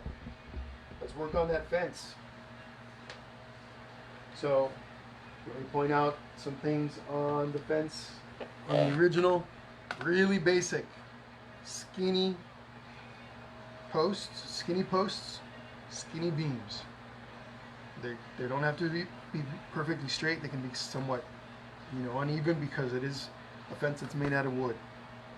Okay, you got to imagine this fence is out, maybe surrounding some farm somewhere, made out of wood, cut out by hand. So the only real thing you guys want to be careful of is your angle. How much do you angle the fence, right? We are on a slight incline, so maybe the angle a little bit, but not too much. Little skinny brush, my little tiny liner brush is what we're going to start with. Okay, same paint, right? Same paint mixture. A little bit of black and a little bit of paint. Sorry, a little bit of black paint and a little bit of water. So here we go. I'll move slightly over from where the cannon is. I'm going to start my first fence post. Okay, something like that.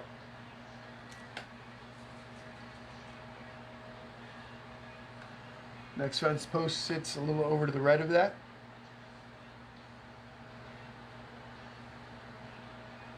Okay, might be a little too high.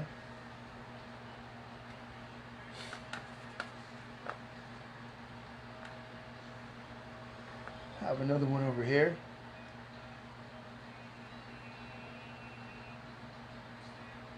Okay. And if you have room for one more, you can make one more, or you can leave it as is. Up to you. Alright, let's make those beams.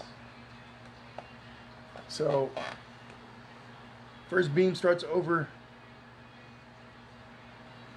slightly left of that first post, comes across like that. Okay, I'm going to give you guys a moment to catch up to that.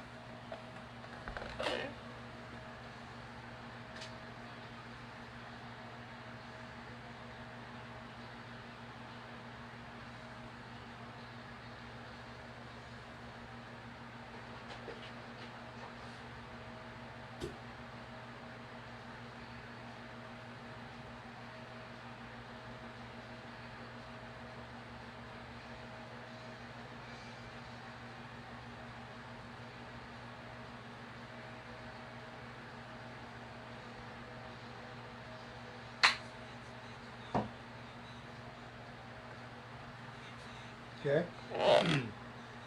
We have a beam on top. Got another beam down here.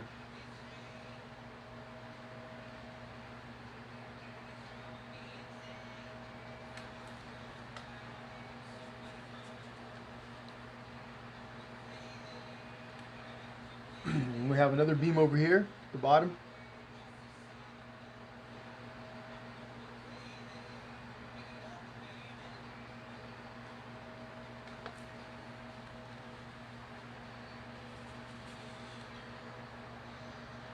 Don't make them too straight, or else they're not going to look natural.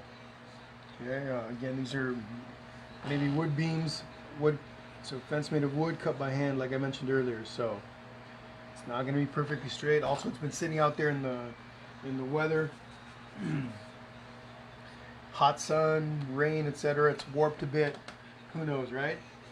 So don't try to make them too perfectly uniform, or else it's just going to take. It's not going to look as natural. Alright, so we got a beam here on top that's fallen down. Again, let me turn this towards me. Whoops, there we go. Maybe the beam sits like this. On top of this one, it comes down. Okay, like that.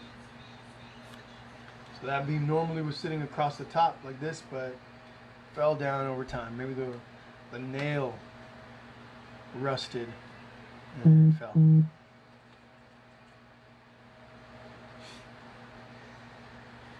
And then from there, got another beam that goes across, just like that. And then maybe there's this beam also goes across like this. I could, if I wanted to, come in and add another post right here, but I want my post. The actual post is out here somewhere, off to the right of the canvas. Okay? Pretty easy. Give you guys a few minutes on that. Remember, don't overthink it. Nothing good ever comes from overthinking. Hence the term overthink. Just look at what's there. Look at what's on the canvas. Look at what you're trying to recreate, and simply go for it. Nothing fancy.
had a little bit of a little bit of blue in here from earlier that dripped. So I just came in, it's been dry for what, 40 minutes, 30 minutes? And I took it off. It was really light, hard to tell, but I was able to come in here and wipe it off, no problem.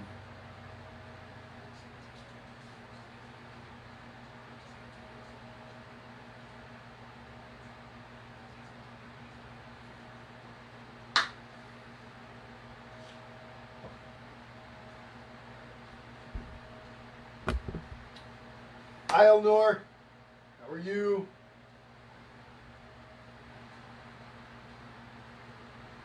All right, everyone.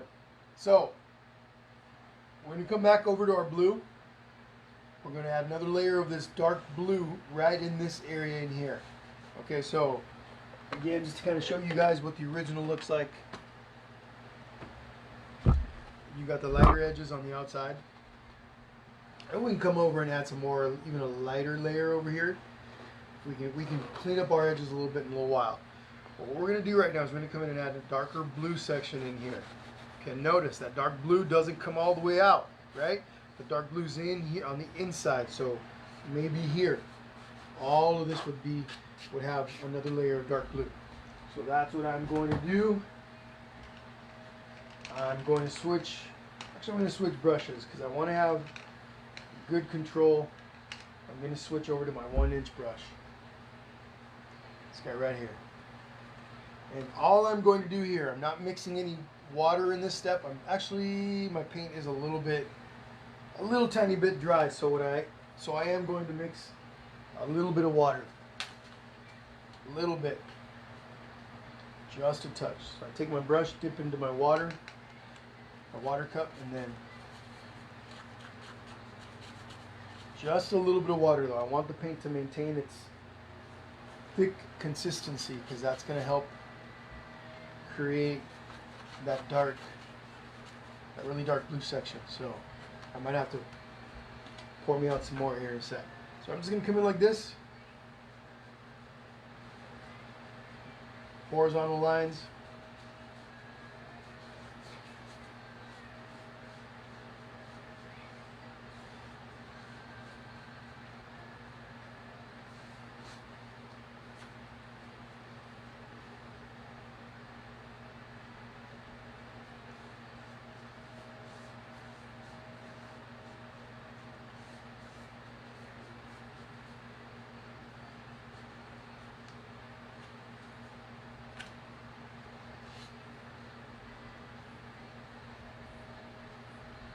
Come over to my edges. I don't have to have complete and uniform paint. I want the darker part of my paint to be on the inside. And even all this in here doesn't have to be perfectly uniform. There can be some slight variations in the shade of this blue that's on the inner part of my flag. But watch what I'm doing with the edges a bit.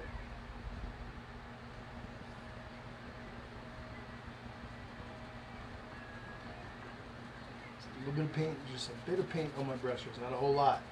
So what this does is it actually blends the color in a bit with the color beneath it.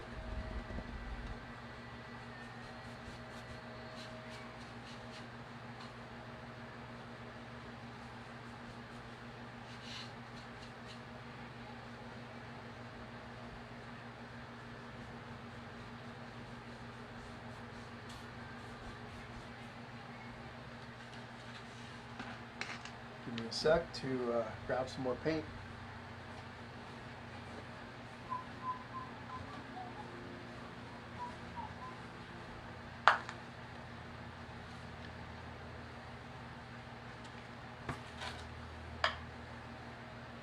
And then, of course, folks, don't forget when you guys are all done, send me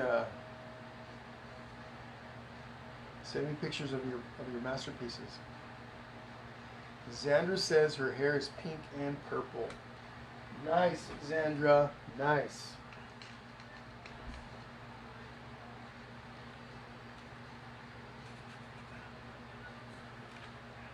Pink and purple is a good color for hair. Maybe I'm going to make mine pink and purple for next week. We are painting a pink and purple painting, so it might work. Nah, probably not. Wouldn't look good in pink and purple. Alright, so again I'm just coming through right now and adding more paint to the center part of my flag, to the inner and left part of the flag. I want this over here to look uneven, and I want different shades. As it goes to the outer edge, it becomes lighter. Okay? So I'm not taking this blue all the way out.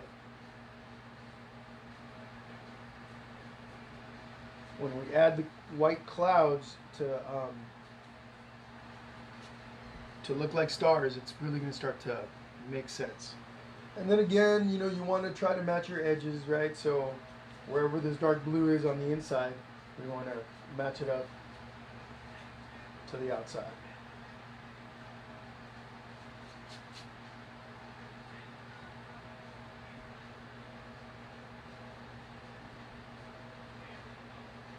All right, something like that. And then we're going to be adding blue glitter to this too, so that's going to come in and add some really cool effects. Again, for those of you that have the blue glitter.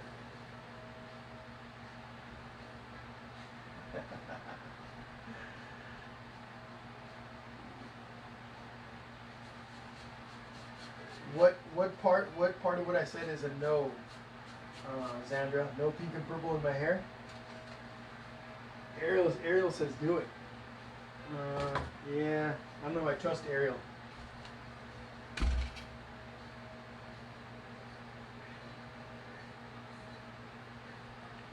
Alright, so there we go. One last thing that I'm going to do is I'm going to take a really light blue by mixing mostly white paint with a little bit of this blue that I'm using, mostly white paint. And I'm going to come over to the edges and I'm going to do this. What should I do with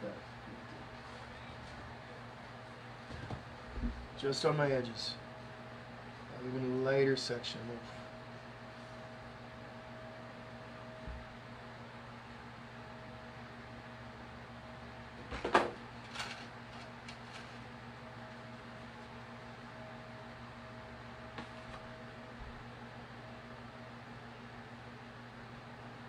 Just a bit.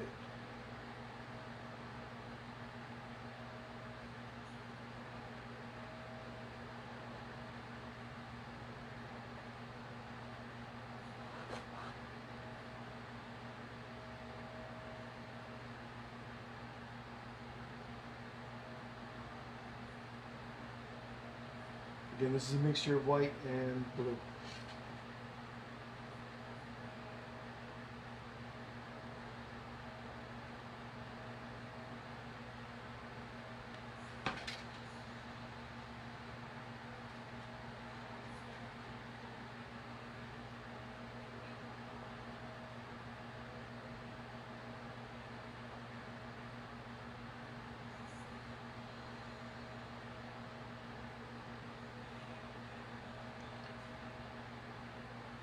And some of these little areas I can use my finger to blend.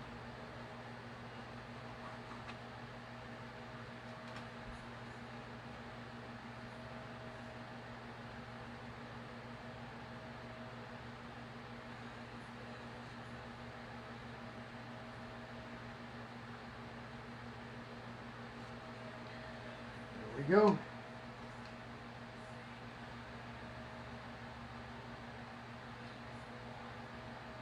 We are, Ariel, we are. Alright, so about like that, okay? So I'm going to give you guys a little bit to work on that, get that all nice and perfect. And then we're going to continue with our tree. We're going to go down and add some foliage. We're going to add some stars. And then we're just going to clean up the tree a little bit. And then we're going to be ready for some glitter. Okay, so take about a few more minutes on that, and we'll be ready for the next step in just a moment.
Just touching some things up in here, folks.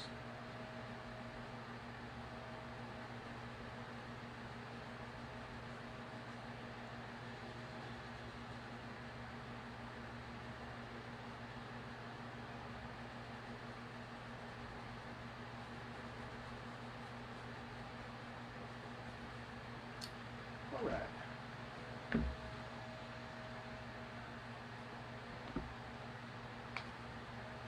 Two more minutes, folks. We're moving on to the next step.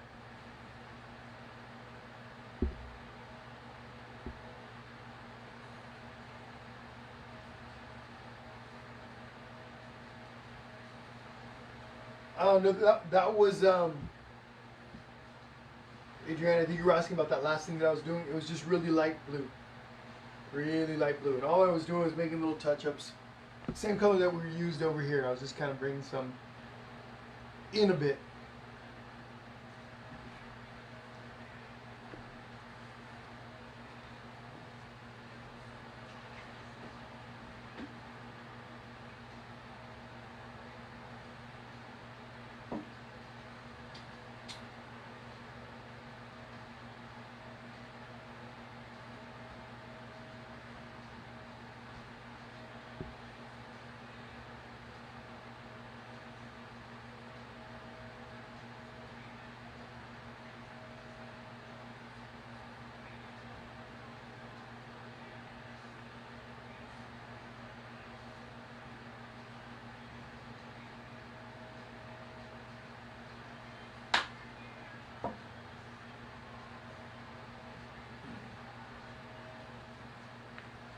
All right, everybody. Give me some thumbs up. Let me know if you're ready for the next step.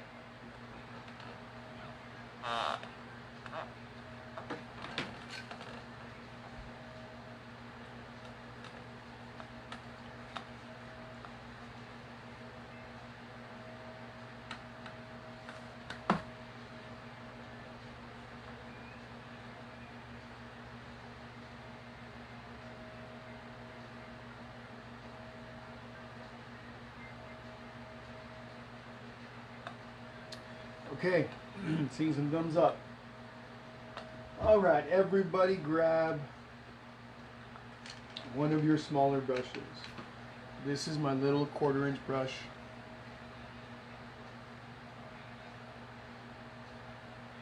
My little number 4 wash brush. Okay, little tiny 1/4-inch brush, skinny at the top. Anything that's kind of small like this will work.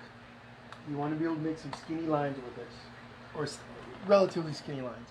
What we're going to do right now is we're going to add these branches, okay, to the tree. Watch me do it first. Okay. Again, we're using black. Want to make sure you mix some water with it.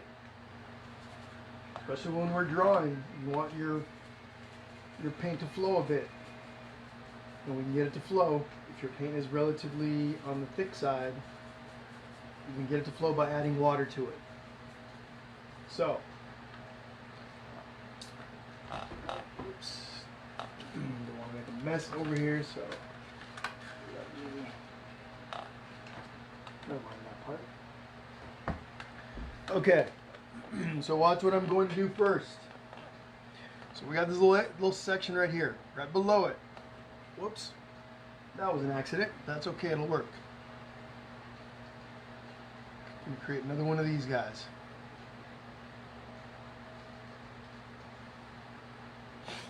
Okay. Now from there, we're going to have a branch that connects over here. I'm painting with the skinny part of my brush, alright? So everybody kind of pay attention to that. So I got this branch that comes out. Okay, connects to that. We're going to go skinny first. There's always we make our branches skinny at first, and then we add width later. Okay, this one here also has a branch, and that one's going to connect to right above here. Nice and skinny.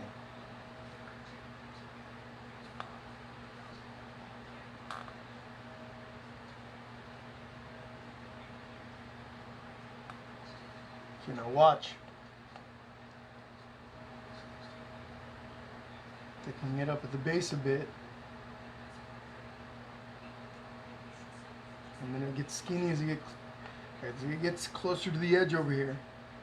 Right? As it gets closer to the leaves, it gets skinnier.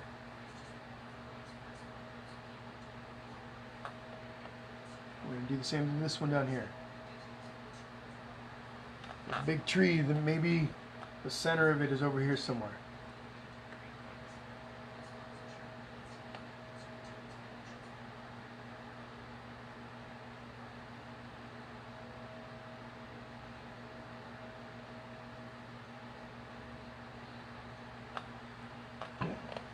Something like that.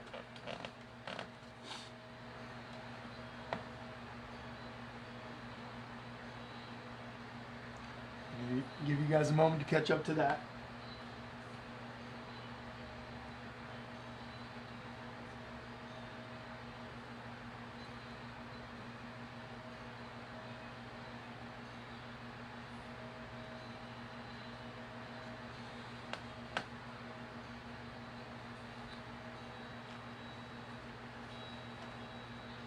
Skinny first. Okay, now this part right here, let's see, I'm going to connect, this is going to connect right in here. Okay.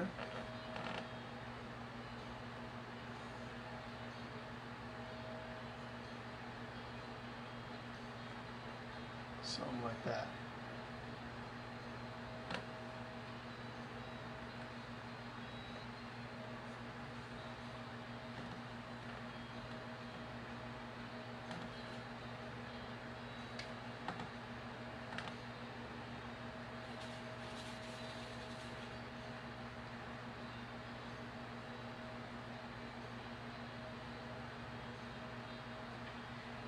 Now that we've got these parts all connected, we can start adding some more foliage. So right in here, actually maybe I've got a trunk that I can see a little bit right there. There in the trunk of the tree, I can just barely see it. And then from there I can start doing this. I'm using the corner of the brush now. There's a little upper corner right here. Doesn't matter which corner, but one of those corners, and I'm just coming around to the edges of my leaves and just kind of making these little tiny little leaves that kind of pop out. I'm also going to bring a little bit of this down here.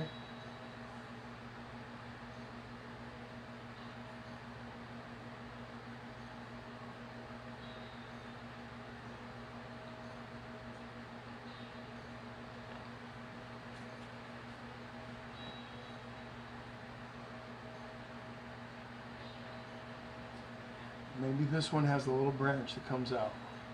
So we're going to go up, we're going to go down. We'll go down. Little branch that kind of does that.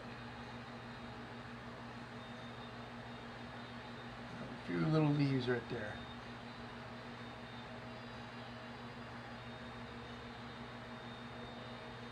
There we go.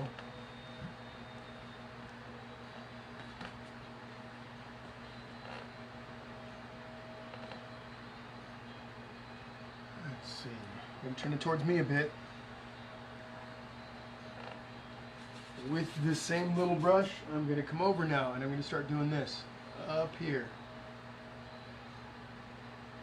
Create little tiny leaves, little guys. Just touching the corner of my brush to the edges. A little bit random.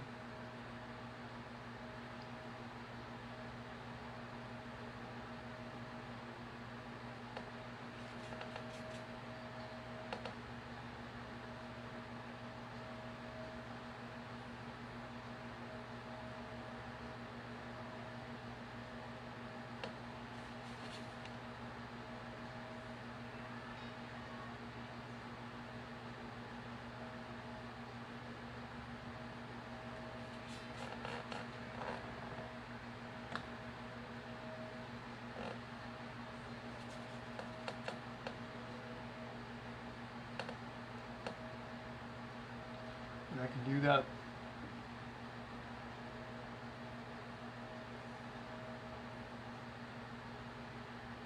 all of my edges to create the effect. You got all these little tiny leaves kind of popping out.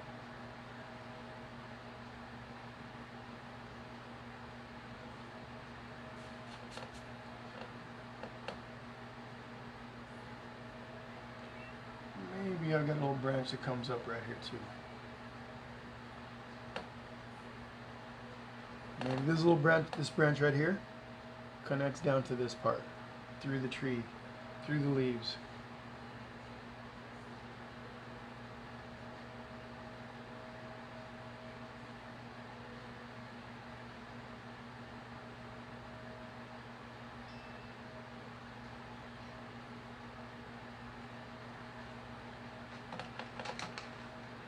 Okay, I'm going to let you guys work on that for a bit.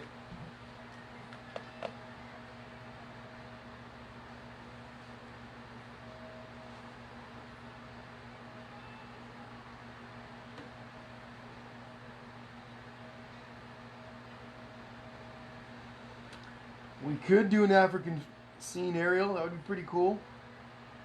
Maybe a little, maybe something out in the forest, in the jungle. That might be kind of cool. Some animals.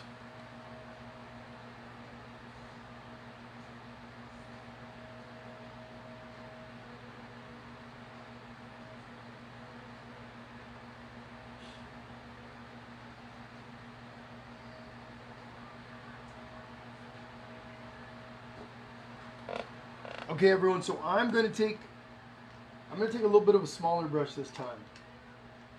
Same type of wash brush that I was using, but this one's a number 2. Whoops, a little smaller. That is my number 2 little wash brush, and I'm going to do the same thing that I was just doing with the leaves. So I'm over to the edges. I use my finger to support my hand. Because this is a really small brush, I can make these really cool little kind of leaves that are popping out. It gives my tree a little bit more character, makes it look a little bit more realistic.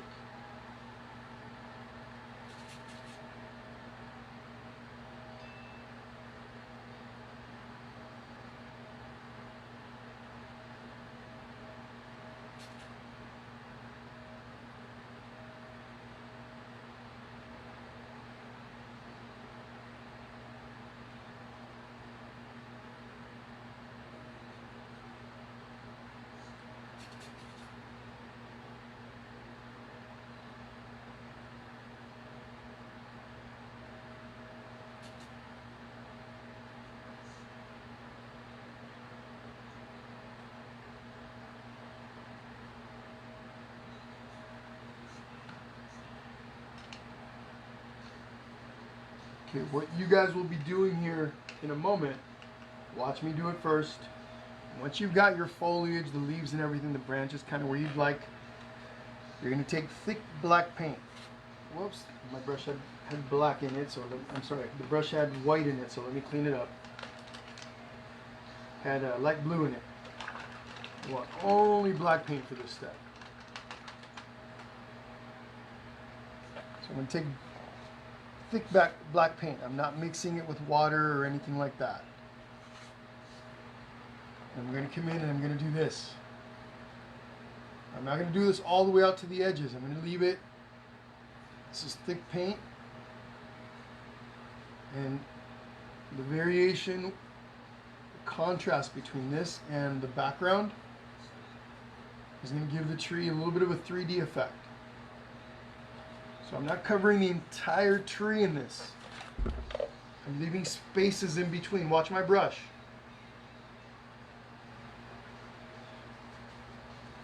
So that gives it some depth. Let me grab some more black paint.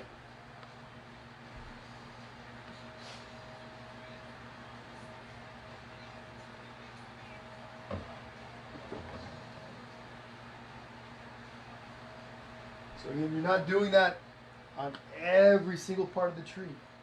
This is all mostly concentrated on the inner part of the tree towards the center where there's more density, right? If you imagine the tree standing next to you, over here is where it's a lot more dense with leaves, branches, etc. When you start getting to the edges, they start to thin out a bit. This, what I'm doing right now, is actually creating, even though it's black on black, the light still will reflect off of it a little bit differently, and it creates depth. A bit of a 3D effect. Again, I'm not doing this I'm not doing this all uniformly, covering the entire area on the inside. I'm just taking thick paint, and as I apply this to the canvas, it's going to be an uneven amount of paint that gets applied, and it varies from area to area. Okay, so that variation of an uneven coat of paint, once it just, I know you could probably see it right now in the video, but once it dries, it especially gives it a bit of a 3D effect. These areas are going to be a little bit darker.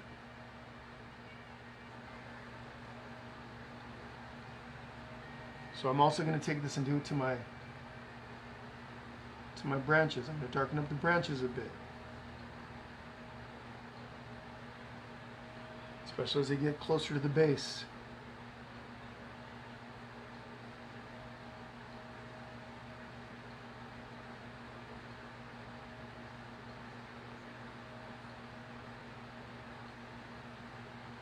I'm also going to do this a little tiny bit on these little floating clumps of leaves, just a bit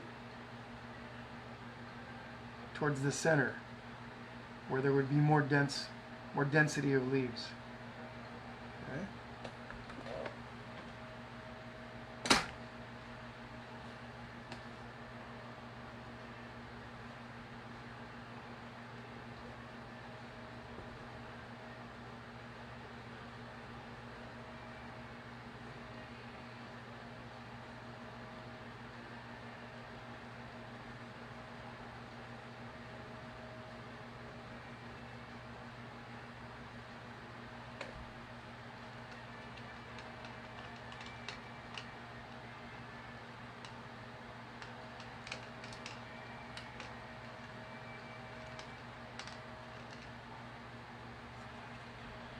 Now I'm going to take one of my little flat brushes, little wash brushes.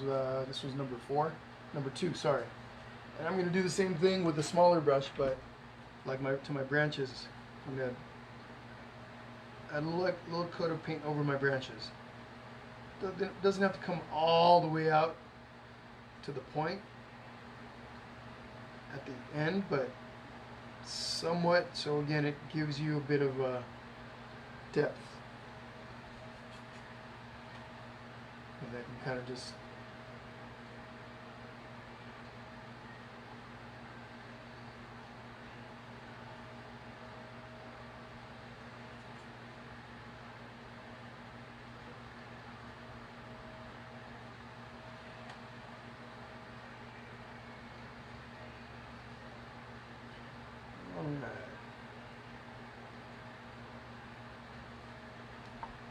Okay, so work on that for a little bit. In a moment, I'm going to come in and add another layer of black paint to the ground. I want that to get really dark, and some black paint, another layer of black paint on the body of our cannon. All right, I want that to get really dark and really uniform. It creates a really cool contrast against that really bright sky. And then in a moment, we're going to add stars. We're going to add some foliage, and then we're going to go back and sorry, not foliage, but yeah, foliage on the ground, some of the weeds, and then we're going to come back to the stars that we create with clouds, and we're going to touch those up a bit. Okay, so work on that for just a bit. Any questions? Xander wants to do a rainbow. The savannah, okay. I see here you want to do a savannah painting. Okay, that would work. That would be pretty cool.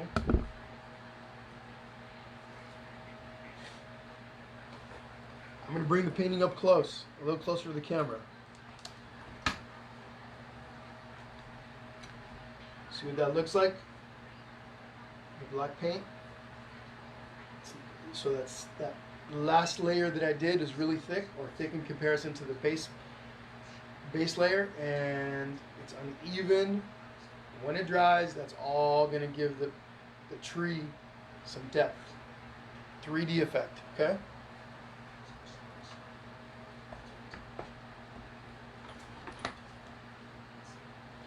You guys got this.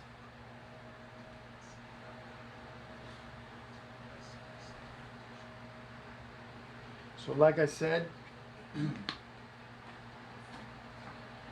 what you're going to do after that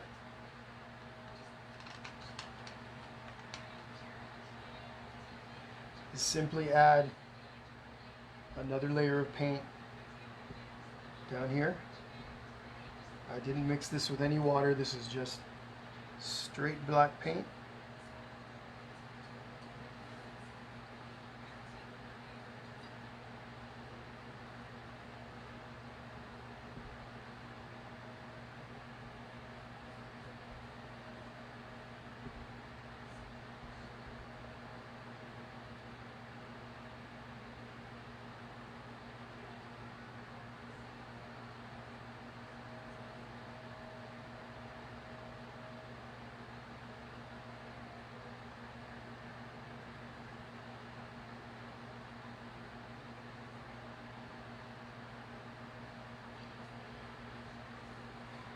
Just like that. So then I'm also applying some paint to the cannon, right? I mentioned that earlier. And applying paint to that cannon.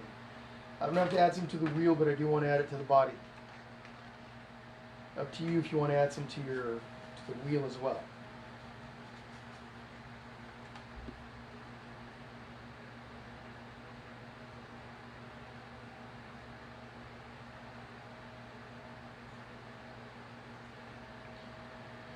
All right.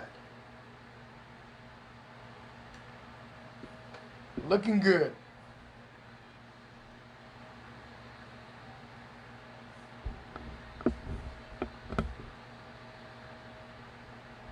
What's up, Phil? Thank you, brother.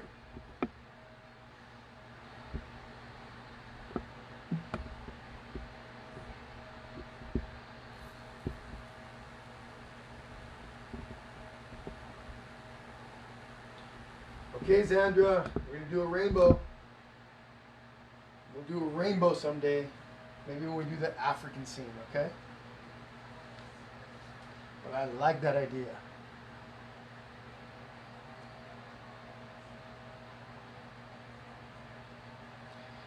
Okay, so here's where you should be, guys, just to kind of give you guys a recap. We just added we added foliage or leaves up in the tree, right, to our edges, to kind of refine things up a bit, made it look more like a tree. Also came in and added a second layer of black paint to the inner part of our tree. Uneven layer though, right? Uneven thickness, so that creates depth and a bit of a 3D effect. And then we came in here and added another layer of paint to the ground and to the body of the cannon, so that all of this is nice and uniform now. If you decide you want to add a layer of paint to the wheel itself and to the spokes, that's up to you. Mine doesn't need it. I'm good with that. And then also if you wanted to add a layer of paint to the fence, that's up to you. What we're going to do in a moment is we're going to start creating these stars. Actually, no, we're not. We're not going to do that just yet. We're actually going to come in with some yellow and add these little yellow highlights. Now, I want you guys to take a look. This yellow is really, really light. It isn't an intense yellow. It's a really light yellow. So I don't use a whole lot of yellow for this step. So I'm going to give you guys about a minute or two to catch up, and then we're going to go ahead and do this. Okay? So that's what our next step is going to be. 2 minutes. 2 minutes.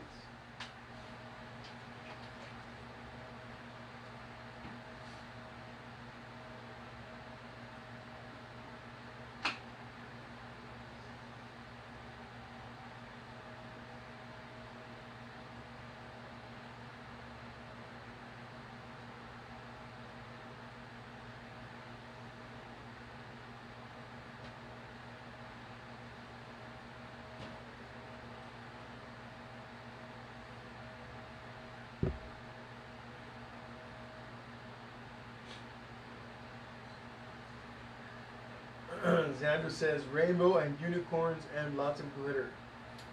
Ooh, that sounds nice too.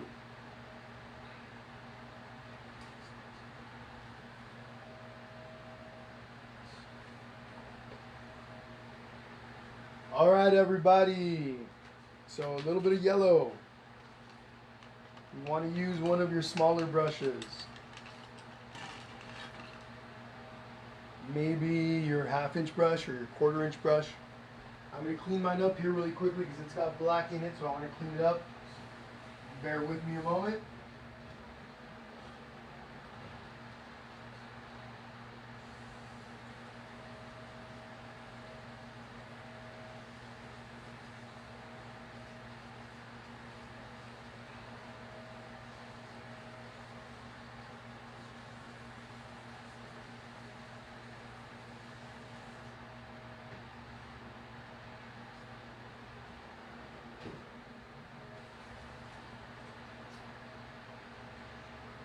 Okay, got my little 1/2-inch brush here. Again, for this step, I'm using a little tiny bit of yellow. So I'm going to take some of my yellow, find a spot on my plate, and I'm going to spread this because I want very little paint on my brush. A little tiny bit. Don't need much for this. I'm also going to add a little bit of water to this step. A little bit of water.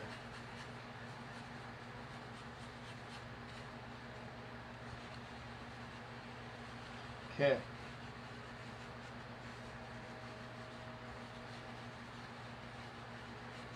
Here we go. So I'm going to find a little spot down here. I'm spreading this paint nice and thin. Careful you don't mix your yellow with your black. Be really, really careful if you're painting close to any other color of paint, especially the black, that you don't bring it, that you don't, accidentally dip your brush into it and bring it into the painting. So in between these two stripes, got a little bit of the yellow sun, yellow ray of sun coming through. Little bit. Now what do? We spread the little tiny bit of paint that we got on the brush, we spread it.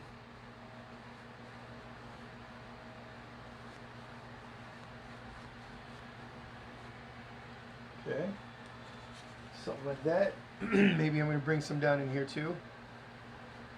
Whoop, just like that. You guys see that? What did I say not to do? Be careful with your, be careful when you get to the edge of the black paint. Anything that's painted black that's still wet. No big deal. Stuff's going to happen. Take a little bit of water. In this case, all I've got to do is brush down. Or sorry, wipe down into the black area, and that takes it right off.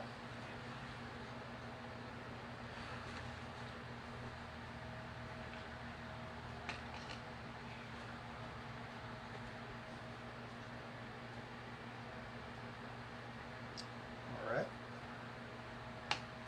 No big deal.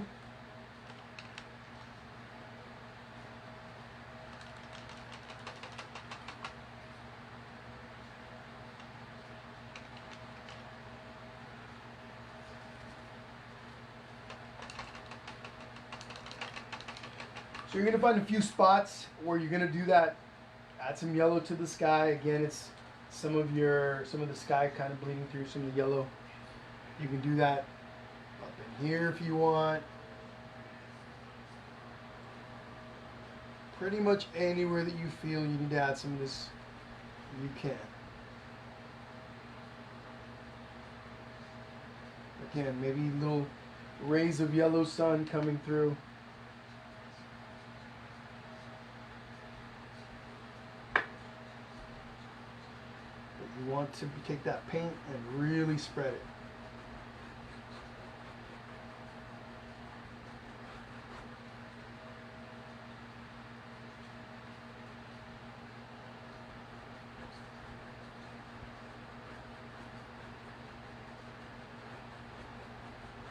Alright, I think that's where I'm going to leave that for now.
Alright everybody, let's get ready for some stars. We're going to start adding some clouds that are going to represent our stars in the flag, in the sky. Okay? So, just white for this step. Use one of your smaller brushes. This is my 1/2 inch wash brush or flat brush, whichever one, whatever you want to call it, will be correct. So I'm taking straight white in this case, not mixing it with anything. Simply dipping the tip of my brush right into the paint. And here we go. Watch what I do here. You don't need lots of paint for this. Just creating these little, so again, they're supposed to be clouds, right? But clouds that look like stars. They represent stars. Nothing too fancy.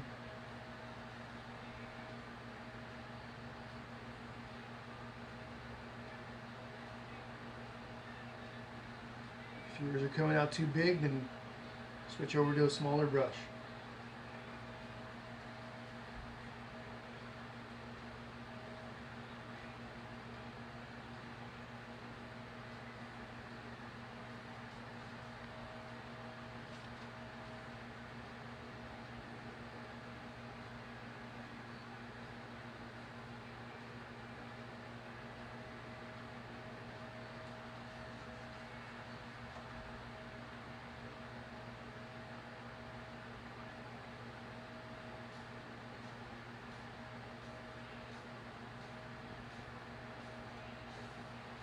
So the shape, the general shape of these little clouds is that you got a bigger clump in the center, and then they taper out towards the edges, right? Making them look a little bit like stars.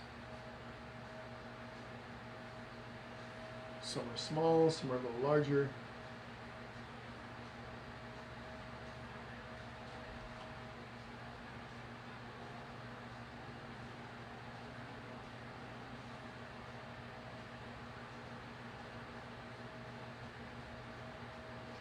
Some are barely noticeable off in the sky.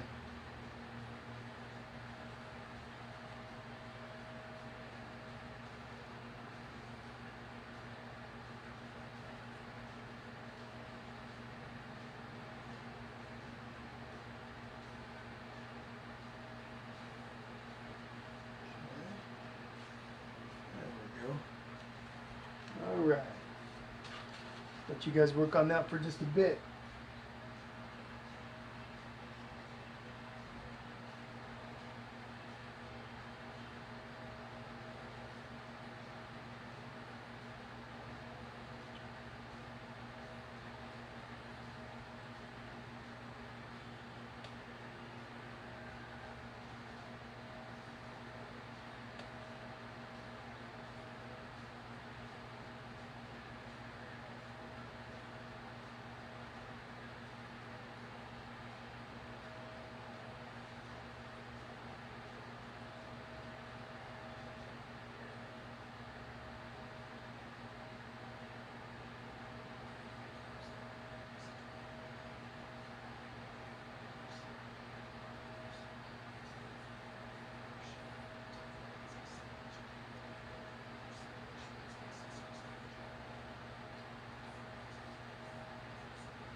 How are we doing on those stars, everyone? Any questions about anything with the stars? Pretty self-explanatory. Nothing fancy to it.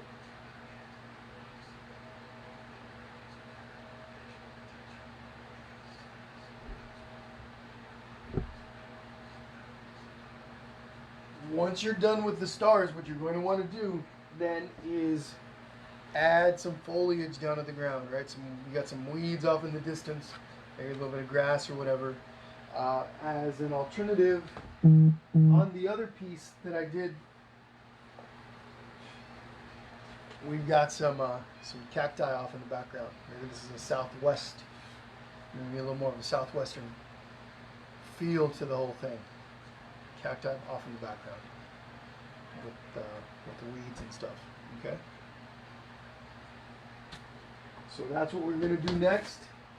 We'll give you guys about 2 more minutes for those clouds.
Hey, how's it going, Frank? Good to have you, my friend. Yeah, absolutely. Go ahead and, whenever you want to get started, like I said, the video is going to be up, so feel free to jump on and start painting whenever you want.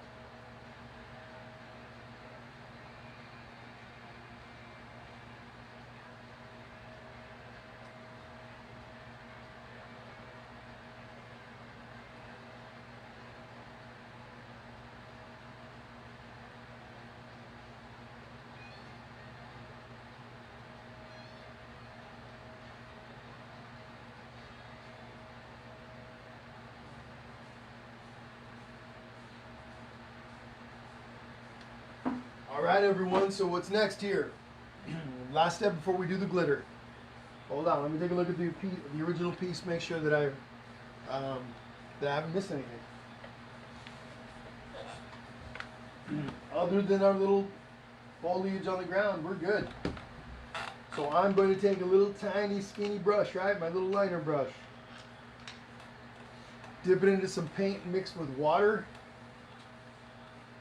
Watch this little trick, guys. This little trick that I like to use to make the points really skinny on my liner brushes. I'll spin the tip of the paintbrush as I pull away from the plate. And what that does is it helps make the point really skinny on that brush. Now I can come in and make little skinny lines everywhere. Little blades of grass. Okay, there's some right there.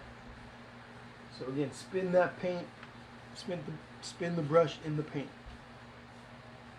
You also want to pull away though as you do. Right, pull away. Makes it nice and skinny.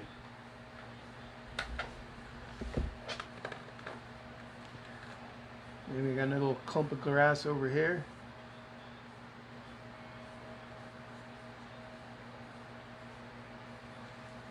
Oops, just painted on my wrist. Maybe over here by my fence.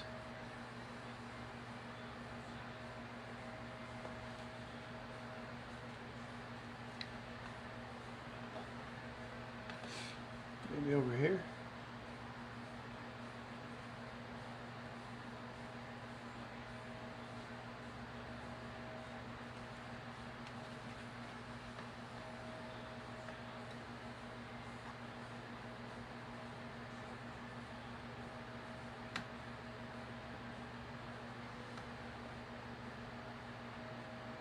Got some grass over here by my tire, by my wheel.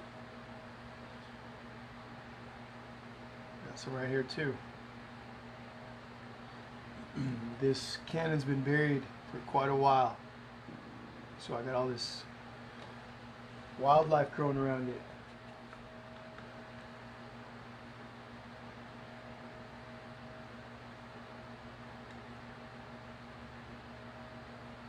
Okay. Cool. I think I'm happy with that.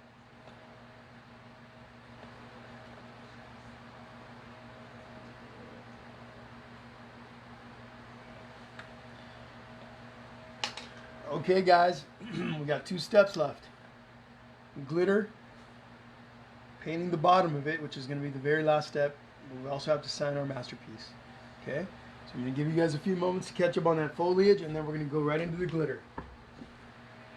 So for those of you that are ready for the glitter, get your glitter ready. I'm going to pour out some blue, red, and crystal glitter on the little plate here in just a second.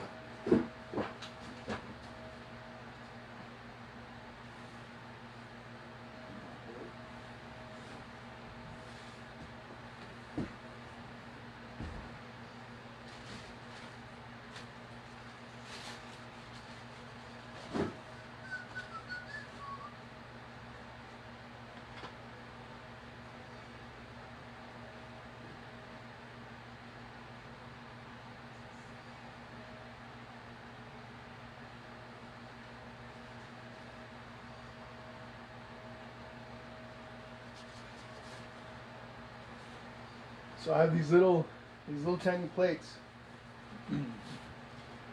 that I sometimes use for glitter. So I don't go wasting one of the big ones if I don't have any space left on the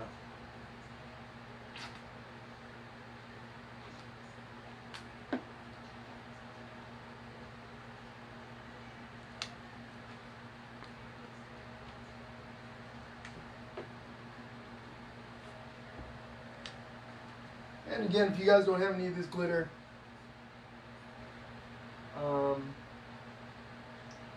it is the Craft Twinkles brand from Deco Art. Actually, I'm using 2 kinds of glitter today. This one's also from Deco Art, but this one is, hold on, can't read the, well, this one's called Galaxy Glitter. Ooh, that's Galaxy Glitter right there. A little different. I don't like it as much as my Twinkles one, but it does the job. So everybody start getting your glitter ready if you're going to be doing glitter. I'm going to be using my little 1/2-inch brush to apply this glitter onto my piece, so just kind of cleaning that up. Remember, when you apply glitter, you want to make sure that the area that you apply it to is dry. You also want to make sure that your brush that you apply the glitter with is free of paint. So get that stuff all nice and ready.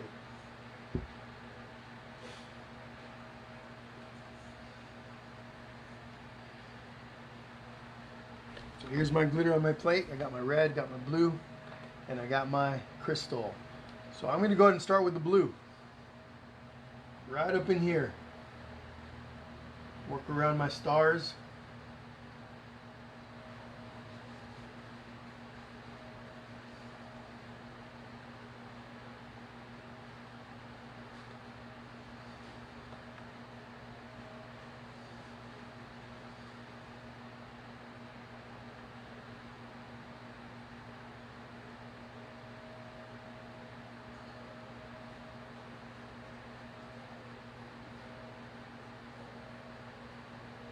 Spread it.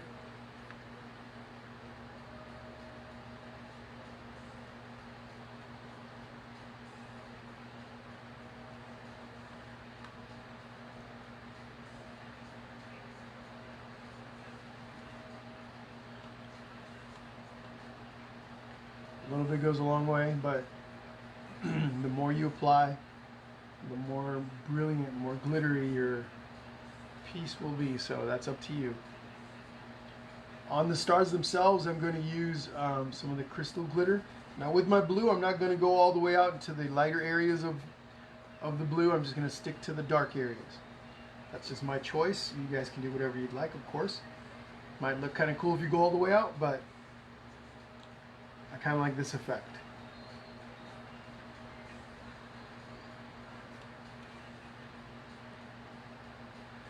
Don't forget, guys, I know some of you guys are going to be leaving here pretty soon as you start to finish up. Please say goodbye, but also, for those of you that are interested in taking home the piece that, not the main piece that I was using for the painting, but this one here. You want to share your painting on your Facebook or your Instagram. Facebook preferably, because that's where I'm painting right now. Later on, I'm going to figure out how to do these live sessions on Instagram where I can do them both at the same time. It's been hard to find the information on how to do that. Not too hard. I haven't tried to. It's not like I've been sitting there spending too much time looking for information on how to do that, but I have a bit. And it's been hard. But anyway, I am going to be eventually painting both on Instagram and Facebook during a live session at the same time. Anyway, for those of you that are interested in taking that painting home or me shipping it to you, depending on where you are, share your painting on your personal page, but you want to copy my page. You want to link to my Painting with Jesse page on your page, okay, and say something nice like, check it out, guys, look what I made by painting with Jesse, painting along with Jesse. He does free art tutorials on his Facebook page. You should go follow him if you'd like to learn how to paint. Something along those lines. But primarily, you guys want to share my page. Sorry, you want to share your painting and copy my page. If you're not already following my page, you have to follow it, like it, and follow it. And then when you go to type in my name, Painting with Jesse, it'll pop up on your page. Alright? And then you have till tonight, midnight, to do it, and then tomorrow or the following day I'll do the drawing. Alright? Pretty basic. But you have to copy my page. Again, my page name has to be in there, copy. Alright? And again, guys, I'll ship it to you, or I'll drop it off to you, or we'll meet somewhere or whatever, depending on how far you are from me. Alright, so here we go. Glitter all around my stars. Blue glitter all the way around. I'm going to go ahead and add red to my red stripes. Like cleaning up my brush here really quickly. So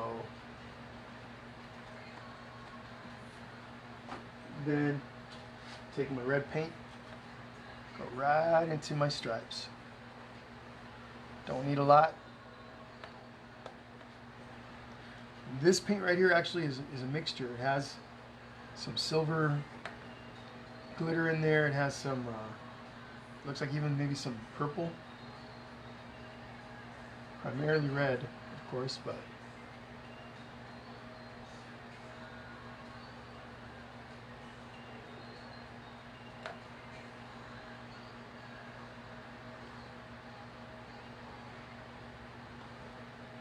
Now, this next part here with the crystal glitter is well, I know it'll look real nice on your painting. If you're using glitter and you want to do this, you can take some of the crystal and then apply it up here to your stars.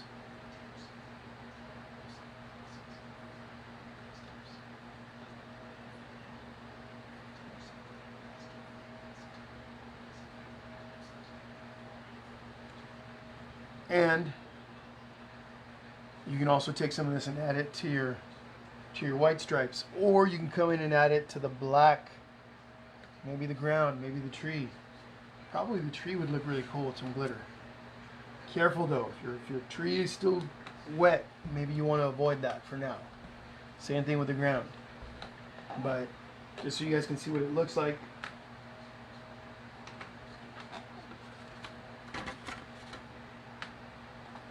On this one that I'm giving away, I got that crystal glitter in here and up in the trees. That looks pretty cool. Red, blue, crystal in here, crystal up in the trees. Okay? Anyway, this is the one that you're going to be taking home. Whoever decides to share my page. Tonight, midnight, cut off. Tomorrow or the following day, I'll do the drawing here on Facebook Live. Okay? When you're all done with the glitter, you're going to sign your piece. Be proud of what you made, whether you're super happy with it or not. You want to sign it. At some point in the future, if you continue painting, you're going to want to look back at your paintings. You're going to go, oh, I remember when I was growing, when I was learning. I did that piece way back on such and such day or year or month or whatever.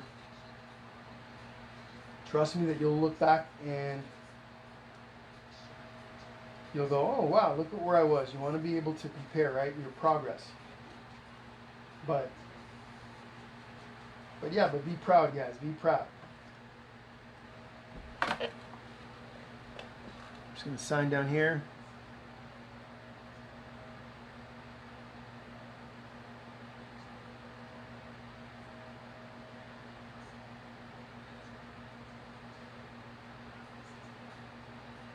Jesse. There we go.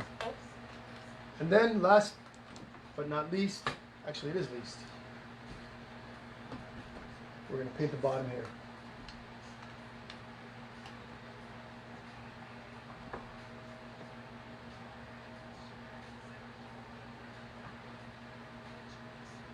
Just go across.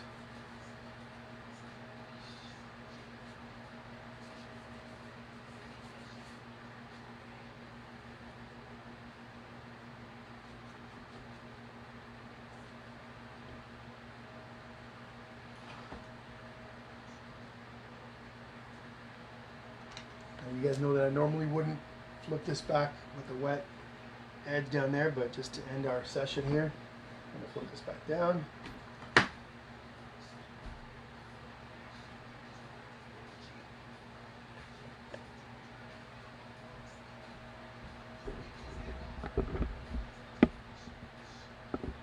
All right, everybody, we are finishing up here. We're actually done. Don't forget, guys, please send me pictures of your stuff so I can share it with everybody. Don't forget, if you guys want to take the other painting home there, share your painting and copy my Painting with Jesse page. Don't copy my personal page, copy the Painting with Jesse page. Tell you what, copy either one, but if you guys can copy my Painting with Jesse page, that's better for the whole process. Okay, if you can't copy my Painting with Jesse page for whatever reason, then go, or tag it. What I mean by copy, I mean tag. I'm sorry, I'm using the wrong term there.